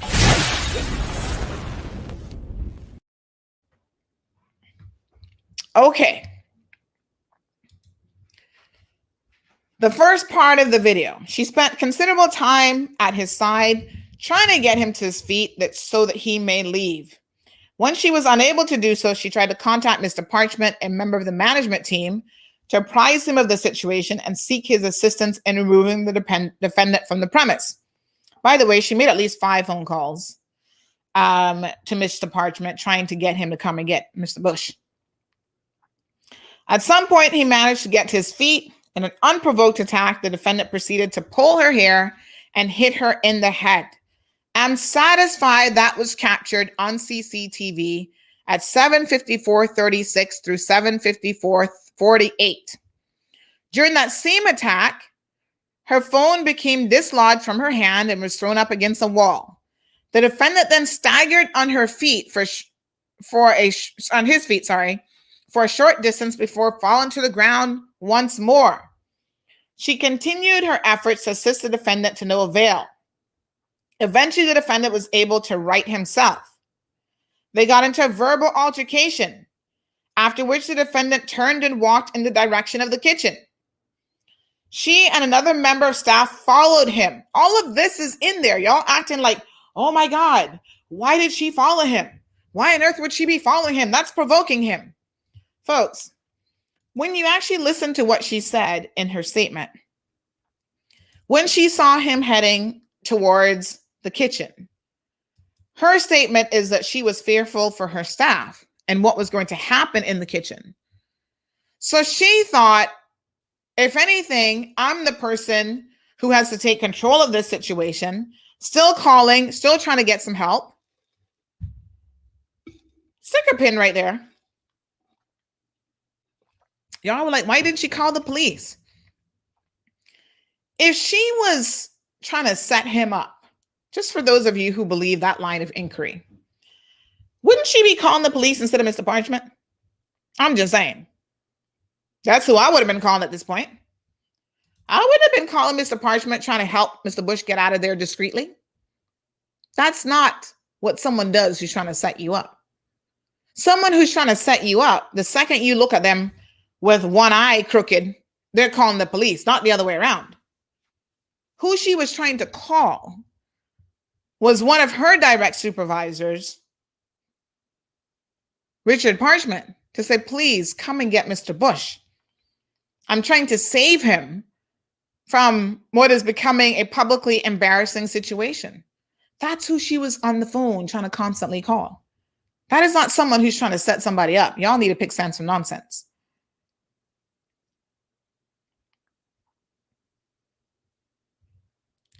Her desire to follow him, in her own words, was to try to protect other staff members from what she saw was a man who was just crazed and on the loose.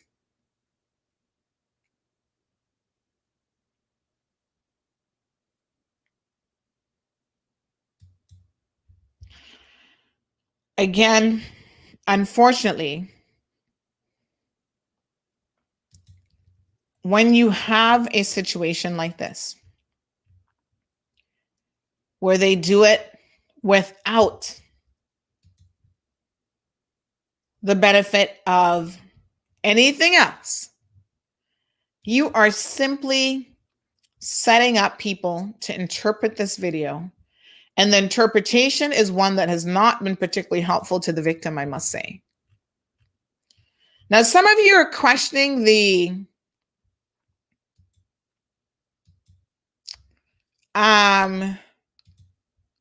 what you say, editing of the video.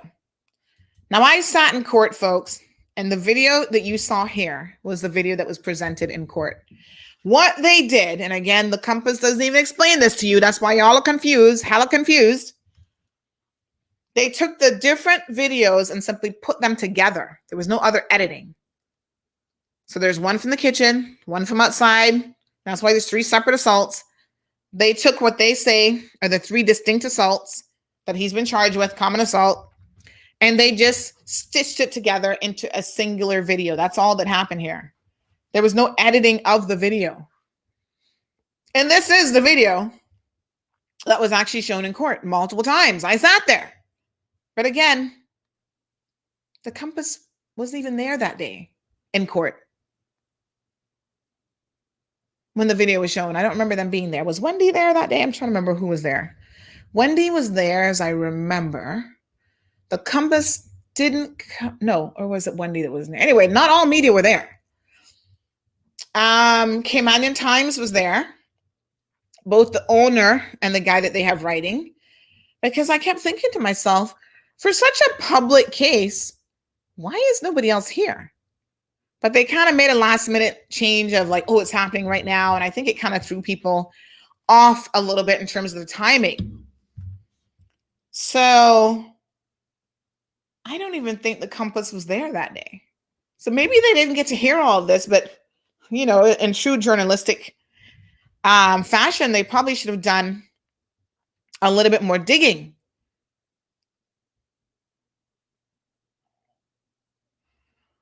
So Johan says politics. Nothing is officially confirmed until it's officially denied. Ay. The company's paying a lawyer fee just to put it out there. Doesn't sound like a business profit. It sounds like a political move, a politician move or a political move that's footing the bill. Leroy says company's trying to get ratings. Anita says the progressives are acting all high and mighty. Damien says maybe she knows the outcome and tired of the verbal abuse. Charlene says Mr. McTaggart is a mouthpiece of Moses and McLaughlin. Not even Moses, because Moses is not saying it. He's semi-retired. Anita says, but seriously, how can a disgusting criminal like McKeeva Bush be in government? Thank you, Miss Sue.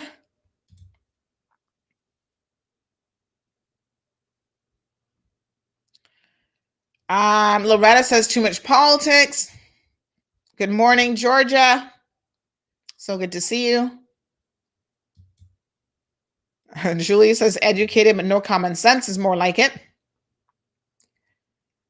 Charlene says calling an early election was another ploy trying to discourage, disenfranchise new political candidates and their timing, including reaching the constituents in time. Of course.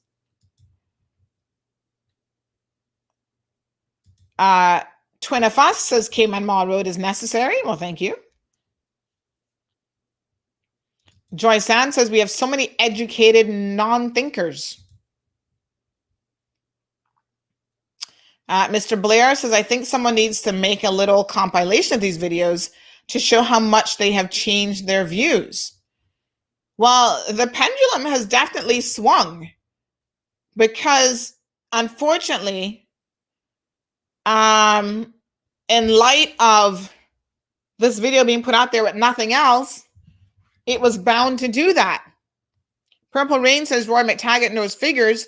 He should stick to that. He's clueless about everything else. Well, even that Purple Rain, he didn't quite get right because the deficit he projected isn't even close to what's happening.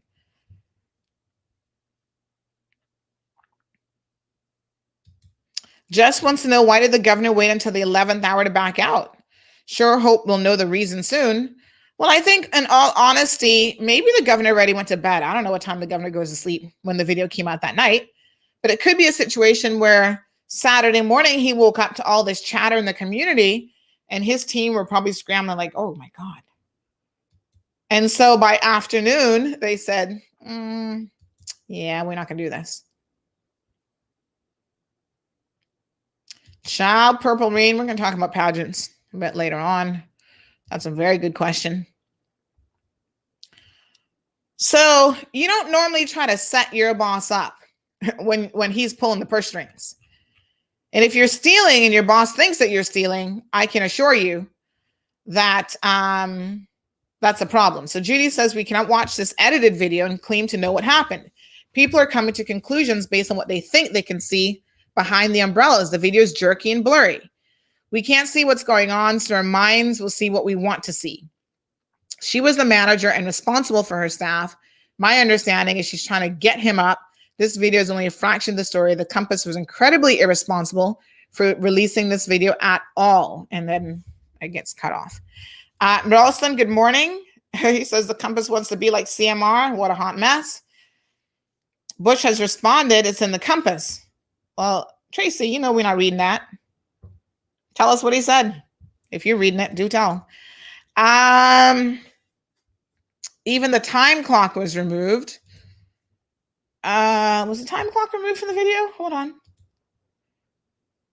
I'll have to go back and have a look at it. I don't remember the time clock being removed, but that shouldn't be removed. I kind of know what would be the point of removing that. But I think the Compass has made some grave mistakes, unfortunately, with this video and with this situation. Let me just see if I can have a look at it again.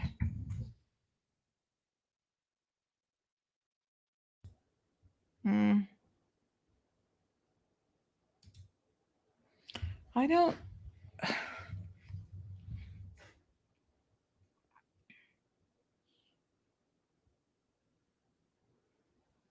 I'm just trying to see here.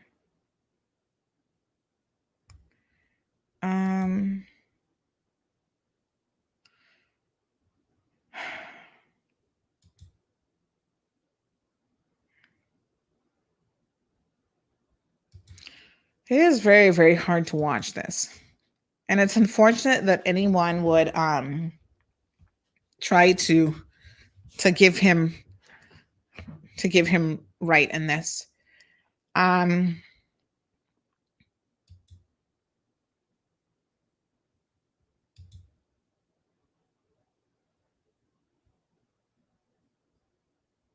mean, this man could legit barely stand. And yes, someone was recording him. You know what? Let's watch the friggin' video already. Y'all done know y'all got me all up in my feelings this morning about this. I can't do anything about how people feel about this video in lieu of the fact that there has been a lack of explanation for what transpired here. But I do agree with Judy that a lot of people will see perhaps what they want to see here. The video hasn't been doctored. I don't know if they removed the timestamp or not, but I know that the video itself, this is what was seen in court. Balika makes the point that Alden wanted a stable government before the election, but now wants to destabilize this one. Well, that's all he has nothing else to do. And trust me, no one is more dangerous than somebody who is idle, because he has all the time in the world on his hands. What else does Alden have to do? They're doing nothing in the constituency. Ask some people down in Windsor Park if they've even seen or heard from Barbara since they got in. Opposition members are just enjoying the free ride and causing trouble. Let's dissect a little bit of this video. Because like I said, I don't know what y'all looking at, but it's so incredibly interesting that there's certain things that people miss. So let's go to this point. Again, a lot of it is a little bit grainy, but let's have a look here. Make it full screen. Unfortunately, no audio. You see Mr. Bush holding on to the truck because he can't walk. People said, by the way, how did he get there? Did he drive himself? So here she is, still on the phone, still dialing, still trying to reach Richard Parchment. A staff member, see where he throws the container at her? So that bus container that he just threw at her, that was the bus container that he gets charged for. So that's the second assault. So we are 4 minutes into the video at this point. That's the second assault. I don't know if you guys missed it, but she's over here in her little corner, frantically on the phone, trying to call Richard Parchment. Man, where the hell was Richard that night? She must have been like, pick up the fucking phone, Richard. Pick up the phone. Where are you? This man is out of control. I don't want to call the police. Pick up the phone. So watch it. She's on here trying to call him. And look at this. Boom. Y'all saw that? That was the bus container. That was the assault. Now, those of you who are trying to say that if that isn't an assault, now she wasn't anywhere near him. I don't know how far away he was, but he got a good arm to throw that right at her head. She used her hand to block it, and that is why she ended up getting a bruise on her arm. If she did not use her hand to block it, that would have hit her smack dab in the head. She's nowhere near him at this point, and y'all are talking about why does she continue to later fall? Well, this is assault number 2. The third assault in the kitchen is what some of you are saying looks like it was provoked because she followed him into the kitchen. The timestamp is actually up at the top, so I don't know why y'all are saying the timestamp was removed. See it right there? February the 22nd, 2020, 7:58 and 22. So that's why when the judge refers to the time here of when she accepts this first assault is proven by the CCTV footage, that is what she's referring to. That timestamp, see? Up to the 54-second, so just back it up a little bit here, which would have been when that tub was thrown and hit her. Here we go. There it is. You can see her almost saying to him again, without the benefit of audio, she sees it coming and she was like, oh my God, stop it. What the fuck, And then here it comes. And then she's like, what the fuck did you do? Like, I could see her. There she's railing her arms like, what are you doing? Stop it. You're crazy.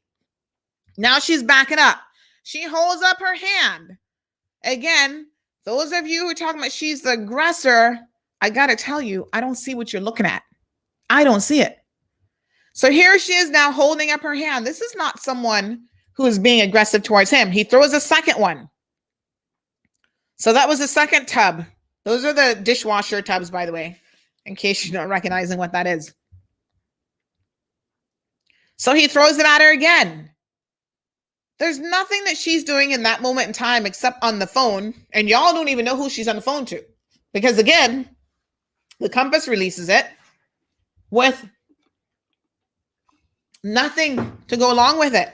So how would you even know who she's talking to? She could have been on the phone with the police. But in fact, she wasn't.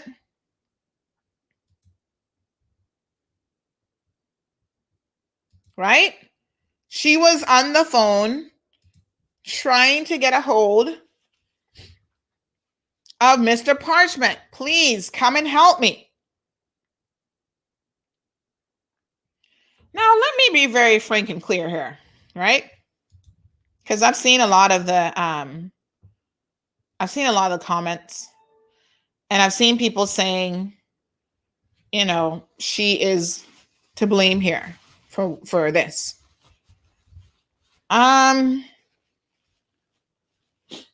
If that was me and a man has just pulled my hair, thrown my phone down, had me like pulling my hair as I'm trying to get him to come up. Let me be very honest what I would have been doing in this moment. Y'all talking about she's the aggressor? Let me tell you something. This is a Caribbean woman in all of us who was like, if a man is going to put his hands on me, you think I'm calling anybody at this point but the police? Yeah, I'm going to call the police. but I'm also going to be throwing some licks in your fat ass. Let me be very frank. And most of y'all Caribbean women who have been in abusive relationships, thank God I don't have that experience to share, but you would know that if a man or anybody touches you, the first natural response is you're going to fight back. Well, not everybody, but most people are going to fight back. If I wouldn't throw some licks into him, I'm not going to say that because of his size, he wouldn't get the better of me, obviously. But very, very upfront here. Any man or anybody who puts their hands on me, it is then self-defense, and I'm going to do my best to kick your ass. Win, lose, or draw. You ain't putting no hands on me, okay? It ain't going to go down like that. That's not the life that we're about. We don't believe in violence, but I can tell you one thing. I believe in self-defense. So Jonathan says, I don't really see anyone throwing punches. You don't have to hit somebody with your hand for it to be common assault. So he threw 2 tubs at her. One barely missed her head because she put up her hand. The second one, so let's watch it again in case you missed it. This is what constitutes the second assault, folks. And she's backing up from him. Those of you who are talking about she's the aggressor, she looks like she's yelling or whatever. That one was low. So that one, this is the second assault. Then this is the third one in the kitchen. He can barely make it into the kitchen and stand up. I'm surprised he didn't fall in all that water. So this is another camera angle when he comes into the kitchen area. You can see the staff, they're backing the hell up. They're like, what the hell's going on here? He's holding on to the other dish tub. Good thing he didn't throw that at anybody. And yes, at this point, she's following him to say, what are you doing in the kitchen? Please come out of the kitchen. She does not know what he's going to do in the kitchen. What if the man was going in there to get a knife or something else? And y'all like, oh, he was just trying to get the phone from her. Folks, this is the third assault, which he admitted to. He never denied this one once he decided to plead guilty. It was the first one that he was trying to edge his bets on because he said, well, the CCTV footage really wasn't that clear. Whether his intent was to try to grab the phone from her or not, the end result is, folks, when you put your hands on someone like that, that is common assault. Y'all need to learn what common assault is. And then here is this little bus boy. I guess he works in the kitchen, holding Mr. Bush. How many people was there just now? Let's back it up a second. We have the victim. Hold on. Plus 1, 2, 3, 4 people, as I've said before, trying to get her away from him and trying to hold him back. Now, y'all stick a pin. Pay close attention. Because what is obvious is that when this man starts to intervene, I can see even the body language and the demeanor of Mr. Bush changes when it comes to him now having to deal with a man, right? They're physically holding his hand, and he's still tussling. And I'm sure this dude is like, dude, don't make me have to punch you because I will knock you out.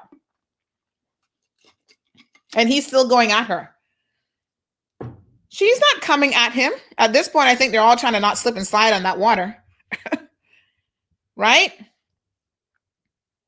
And yes, now they're all leaving the kitchen. So is she following him?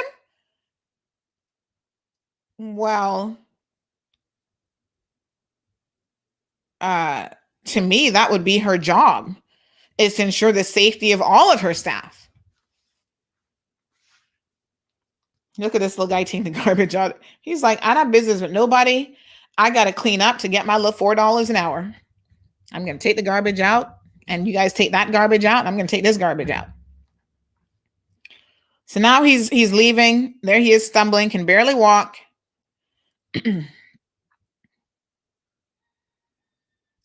He tries to come back again. So how is she the aggressor? He's the one who keeps coming back. Y'all need to behave yourself. And this is when the guys say, no, Mr. Bush. Go on, be a badass. You can't come back here, sir. No, boss man. No. Leave. Look at this. Look like he can barely stand up. What's he doing? No, sir.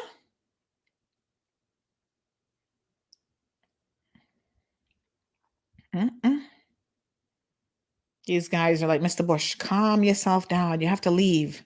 See this guy coming and grabbing him. Why y'all not talking about he's assaulting him because he's grabbing him by the hand? Like y'all trying to blame the victim. Oh, but she was following him. That's provocation. Well, grabbing him by the hand right there. How is that any different? We live in a sexist world where y'all think because he's drunk that that's an excuse. And that a man could do this and that would be A-okay. Because she dared to follow him at one point in the video. Y'all lucky that's all she did. Because I know one thing. No, sir. The Georgetowner would have come at me. No, honey child. I'm sorry. But as an adult, I have never in my life been in a fight. And at my age, I don't ever want to see it happening. Look at that clapping and say, go on about your business. What are you coming back for? Leave. Just go. Go, Mr. Bush. Coming again. I don't know what he's saying. I want to get in there. Where's my dinner? Y'all better feed me. Put that in my belly. See, this is open to interpretation. We can say anything about this video. These dudes like, damn, this man is persistent. What the hell? Make him go drive drunk and kill somebody else on the road, but don't come around here with your foolishness. Y'all know that that's exactly what they were thinking. Oops, I didn't mean it to go full screen. Hold on. Where's my share screen?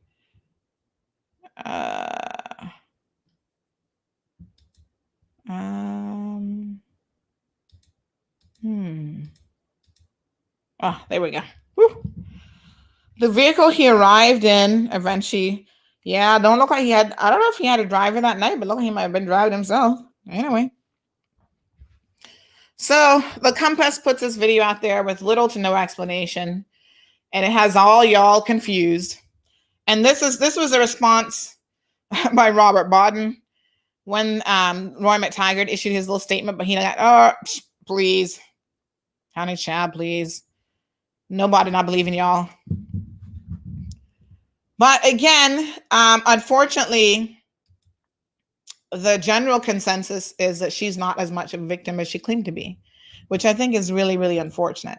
Linda says, perhaps smoke and mirrors to distract the public from the first planning application for a 10-story building in Georgetown set for Wednesday's CPA agenda, the first since the new regulations gazetted on February the 11th under the old administration. How many people realize that Georgetown was rezoned to 10 stories? So Miranda says she should have removed herself from the situation and called security. Well, not if you're a good manager. You don't put your staff at risk and just, I'm just going to remove myself.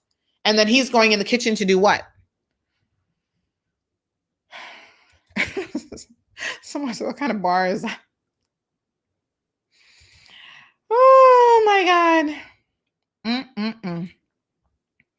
Well, obviously there was no security because had they had a proper bouncer, but I don't think it was that kind of place where they traditionally have anyone who would do sort of anything like that.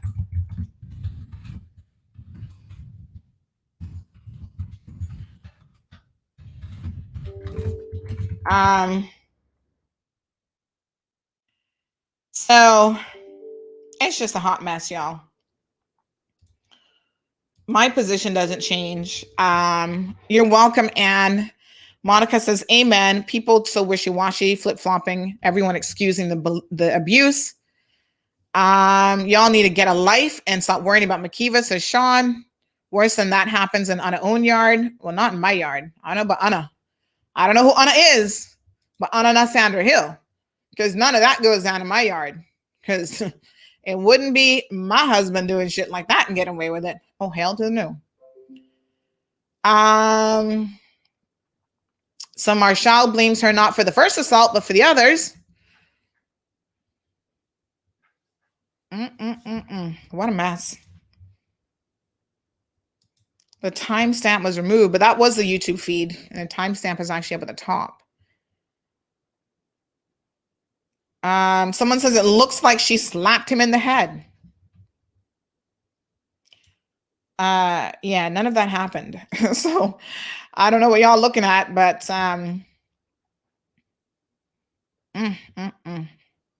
let me just address one little thing here as an aside, because it seems like people are willing to overlook a lot of bad behavior. There was a comment over the weekend by Cousin Frank, where Cousin Frank posted, somebody sent me this because I don't have this person on Facebook, but Cousin Frank made a statement that, so someone says, so because the video is finally released and it's not what y'all wanted to see on a up and on a feelings, that's all for today. And then Frank jumps in saying last year when the Grand Court convicted Sandra Hill of cyberbullying, and then he quotes something from the court. And someone sent me this saying, why is Frank attacking you on a post that has nothing to do with you and bringing up you and Matthew case? Some people, boy, shaking my head. I don't know what Dr. Frank was trying to do. So I don't know what this is about. And I didn't read the full comment, but it looks like he's trying to say that I'm harassing McKeeva. Oh, God, Frank. My dear cousin, sometimes we are our own worst enemy.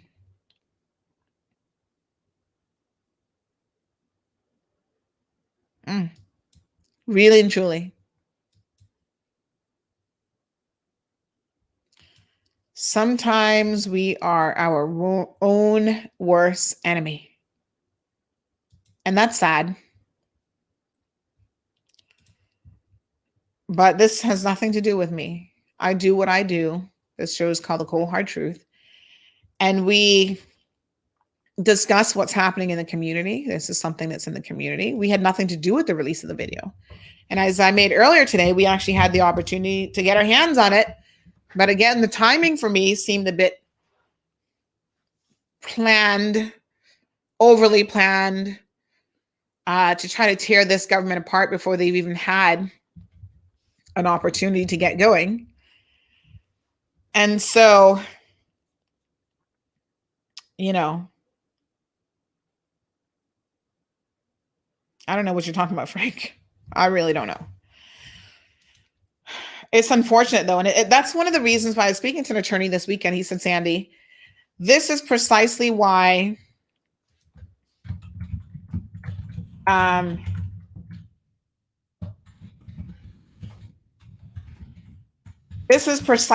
you need to appeal that Matthew decision, because on the face of it, sometimes I'm just like, I can't even be bothered. This is so incredibly stupid, yada, yada, yada. But there's some people who actually think that the judge got it right and that this is what amounts to harassment, cyberbullying. Because you tell the truth in people, everybody wants to claim they're being cyberbullied. Because you discuss something that's now put in the public domain by another media house, ooh, because we're discussing it, it's cyberbullying. Frank, I'm going to just pray for you, my cousin. So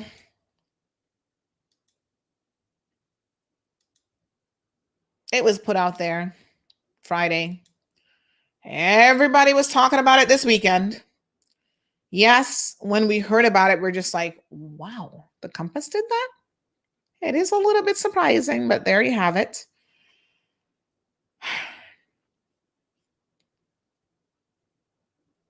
I don't know what to say. I hope now that I don't know what y'all were expecting when you say he didn't beat her. Like, I don't know. I mean, there was an explanation about what an assault means. So common assault doesn't mean that someone needs to be on top of you, hitting you in the head constantly or kicking you or, throwing something at someone is common assault. Grabbing of their hair, pulling on their hair, that's common assault. So I think a lot of people do not have a proper definition of what an assault is. Do you guys know that you can assault someone with your words and that would be enough to land you in court? Much less throwing something at them. So that's why there's different types of assault. That's why there's like grievous bodily harm assault. There's different, common assault is one of the lesser forms of assault. And all of those things that he did constitute an assault. No one said he was beating her into a pulp or beating her with his fists. I'm pretty sure that nobody ever said that. She was assaulted. That is the common understanding of the word assault, and that is the legal understanding of the word assault, because that's exactly what happened. So I think that people now define assault in their head differently when they say, well, she wasn't assaulted. Listen, you throw something at somebody and you see what the police can tell you what that is. It's assault.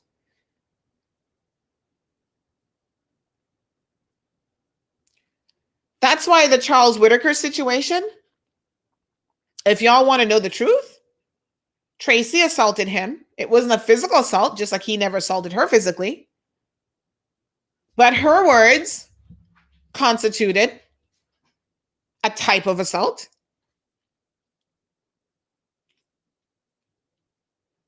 He was in charge of battery.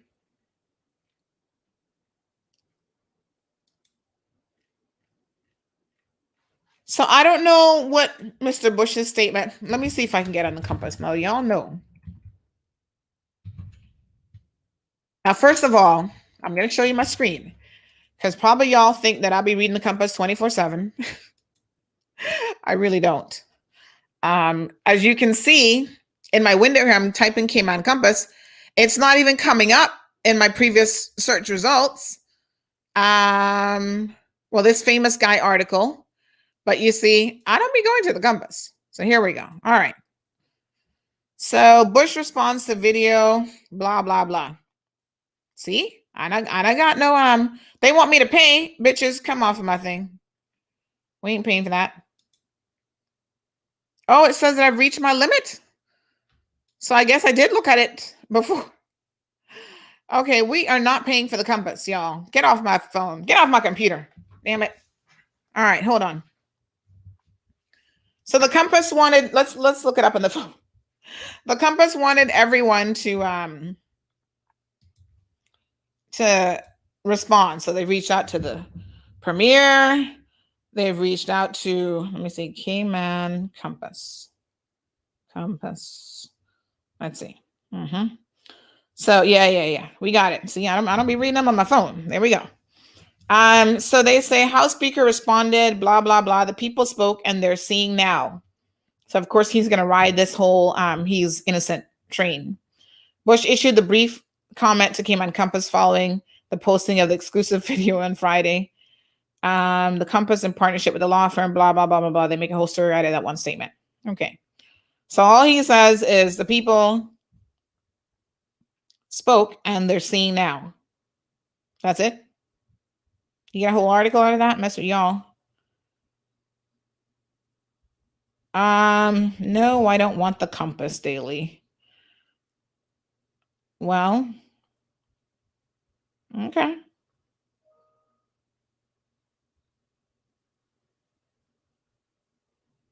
They say in an interview with the Compass earlier this year, Bush said he wished 1,000 times I hadn't let that woman get that close to me because of arguments over gratuities for the staff.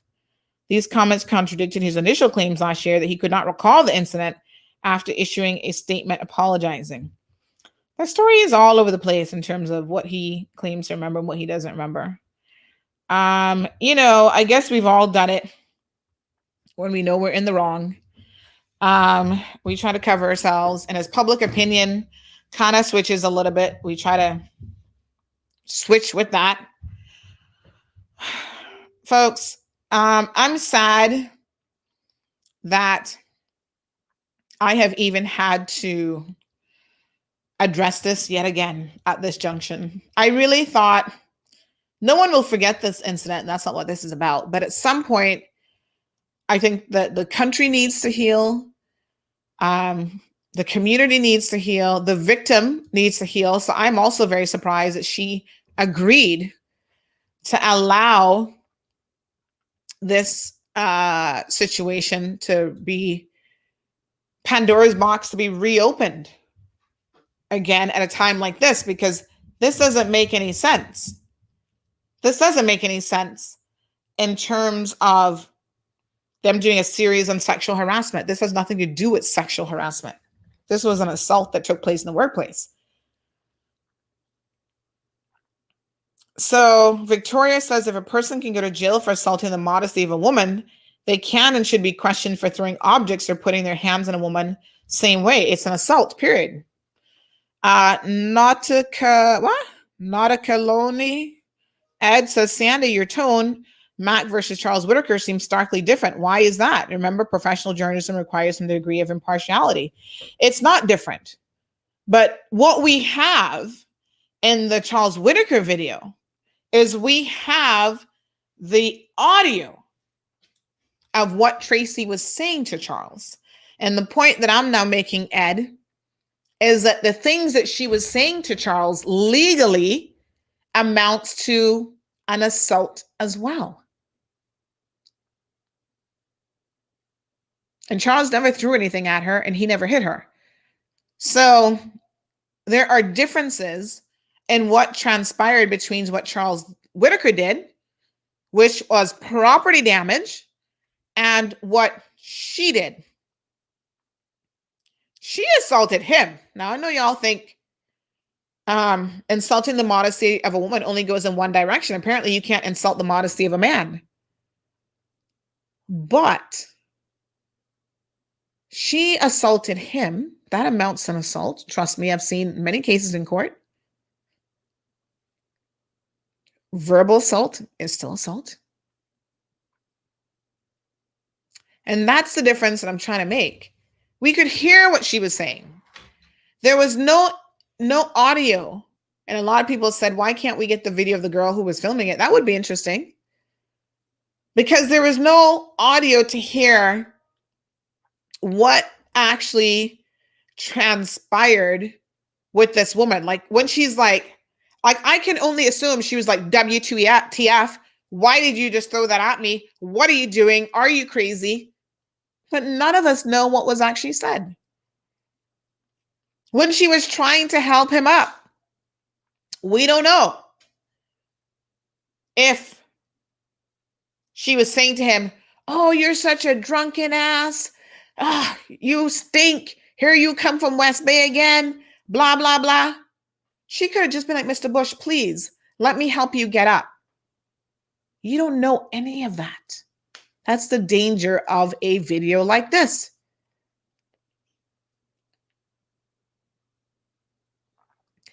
But Amanda says, and this is what a lot of people are saying,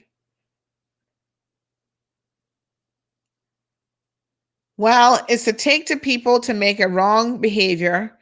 Why do she have to be following him? Is she knew he was drunk? Leave the man alone. You drunk, you're unconscious of your actions? Not really, I would hope you're not, because then you're going to get behind the car for wheel drive. I hope the hell you're not unconscious. I just don't understand why people make the man business up in the air. I understand it is a serious situation, but what I do not understand, if she knew he is pushing her away, why she keep close to him is not as well. That's not what I mean, I didn't see her trying to be close to him. I just saw her going into the kitchen saying, probably, what are you going to do in the kitchen next? So Leroy says that Charles was provoked by being locked out of the gym. Well, you can argue provocation as a possible defense. I doubt that's going to fly. And Mandy says, I believe she's insulting him. First of all, you can believe that, but you don't know that. That's the problem with this video. Sorry, I'm getting a little bit congested. But that's the problem with this video. You can believe that just because you probably don't like her and because she's an expat and whatever. But there's no evidence to prove that. And like I said, what we really need are some of the witness statements to corroborate or not what actually went down. But at the end of the day, the court and the prosecution put to Mr. Bush that this was an unprovoked attack. And he has agreed that is the case.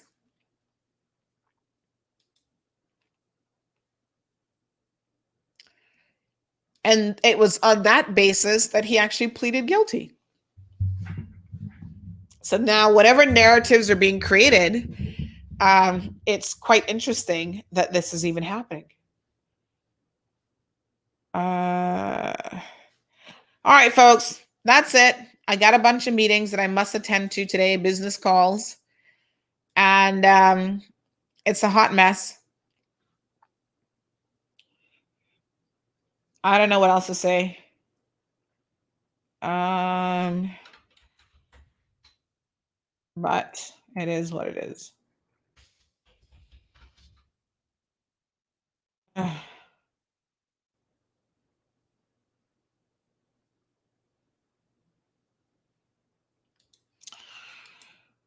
The governor. Okay. Oh, right. We have some clarification, something.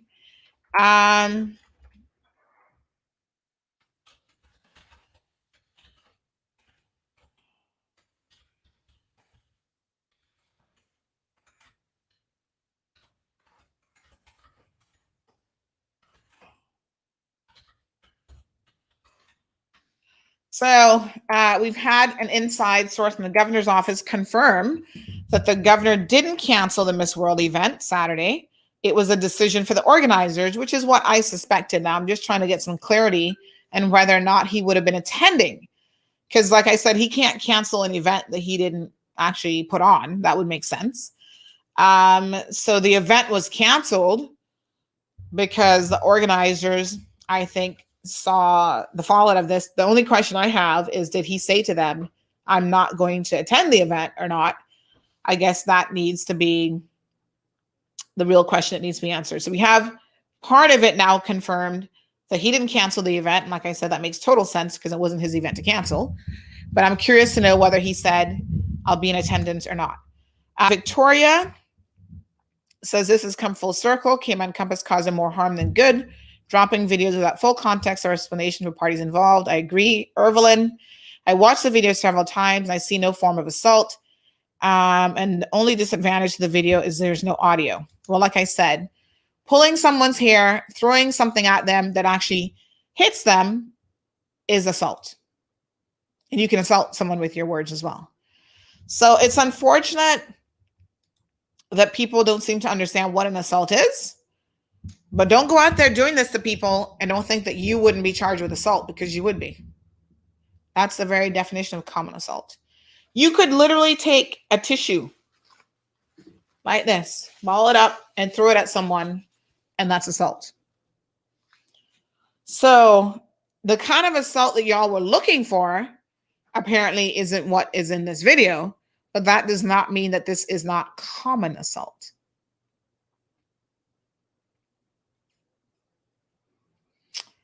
Jonathan says, I've seen many bad altercations before, but do you know what happens if one was to smoke too much pot? Usually most people go to sleep at Burger King. Oh, Lord. Sylvia says you can assault people with your words. Yeah, the very word assault can be verbal. So you know that there's a difference between assault and battery.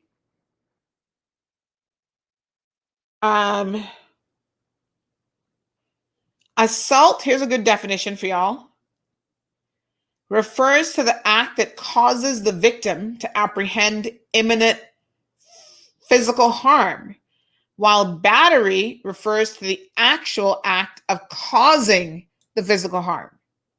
So that's why when people say that you can assault someone, what does that mean? So assault is sometimes defined as an intentional act that causes another person to fear that she or he is about to suffer physical harm. The definition recognizes that placing another person in fear of imminent bodily harm is in itself an act deserving of punishment, even if the victim of the assault is not physically harmed.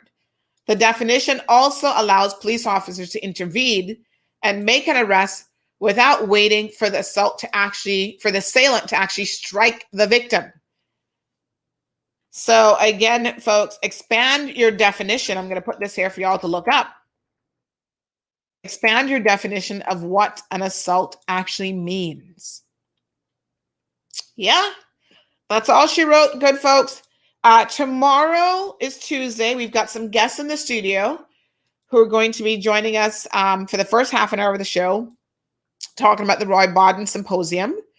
For the second portion of the show, we will talk about these marriages of obvious convenience here in the Cayman Islands that are then causing people to go and destroy vehicles over the weekend.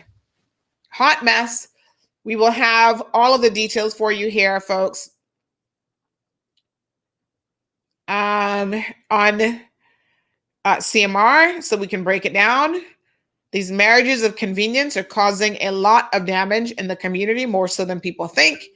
And y'all going crazy over some people that just bleached out men. I swear the bleaching cream.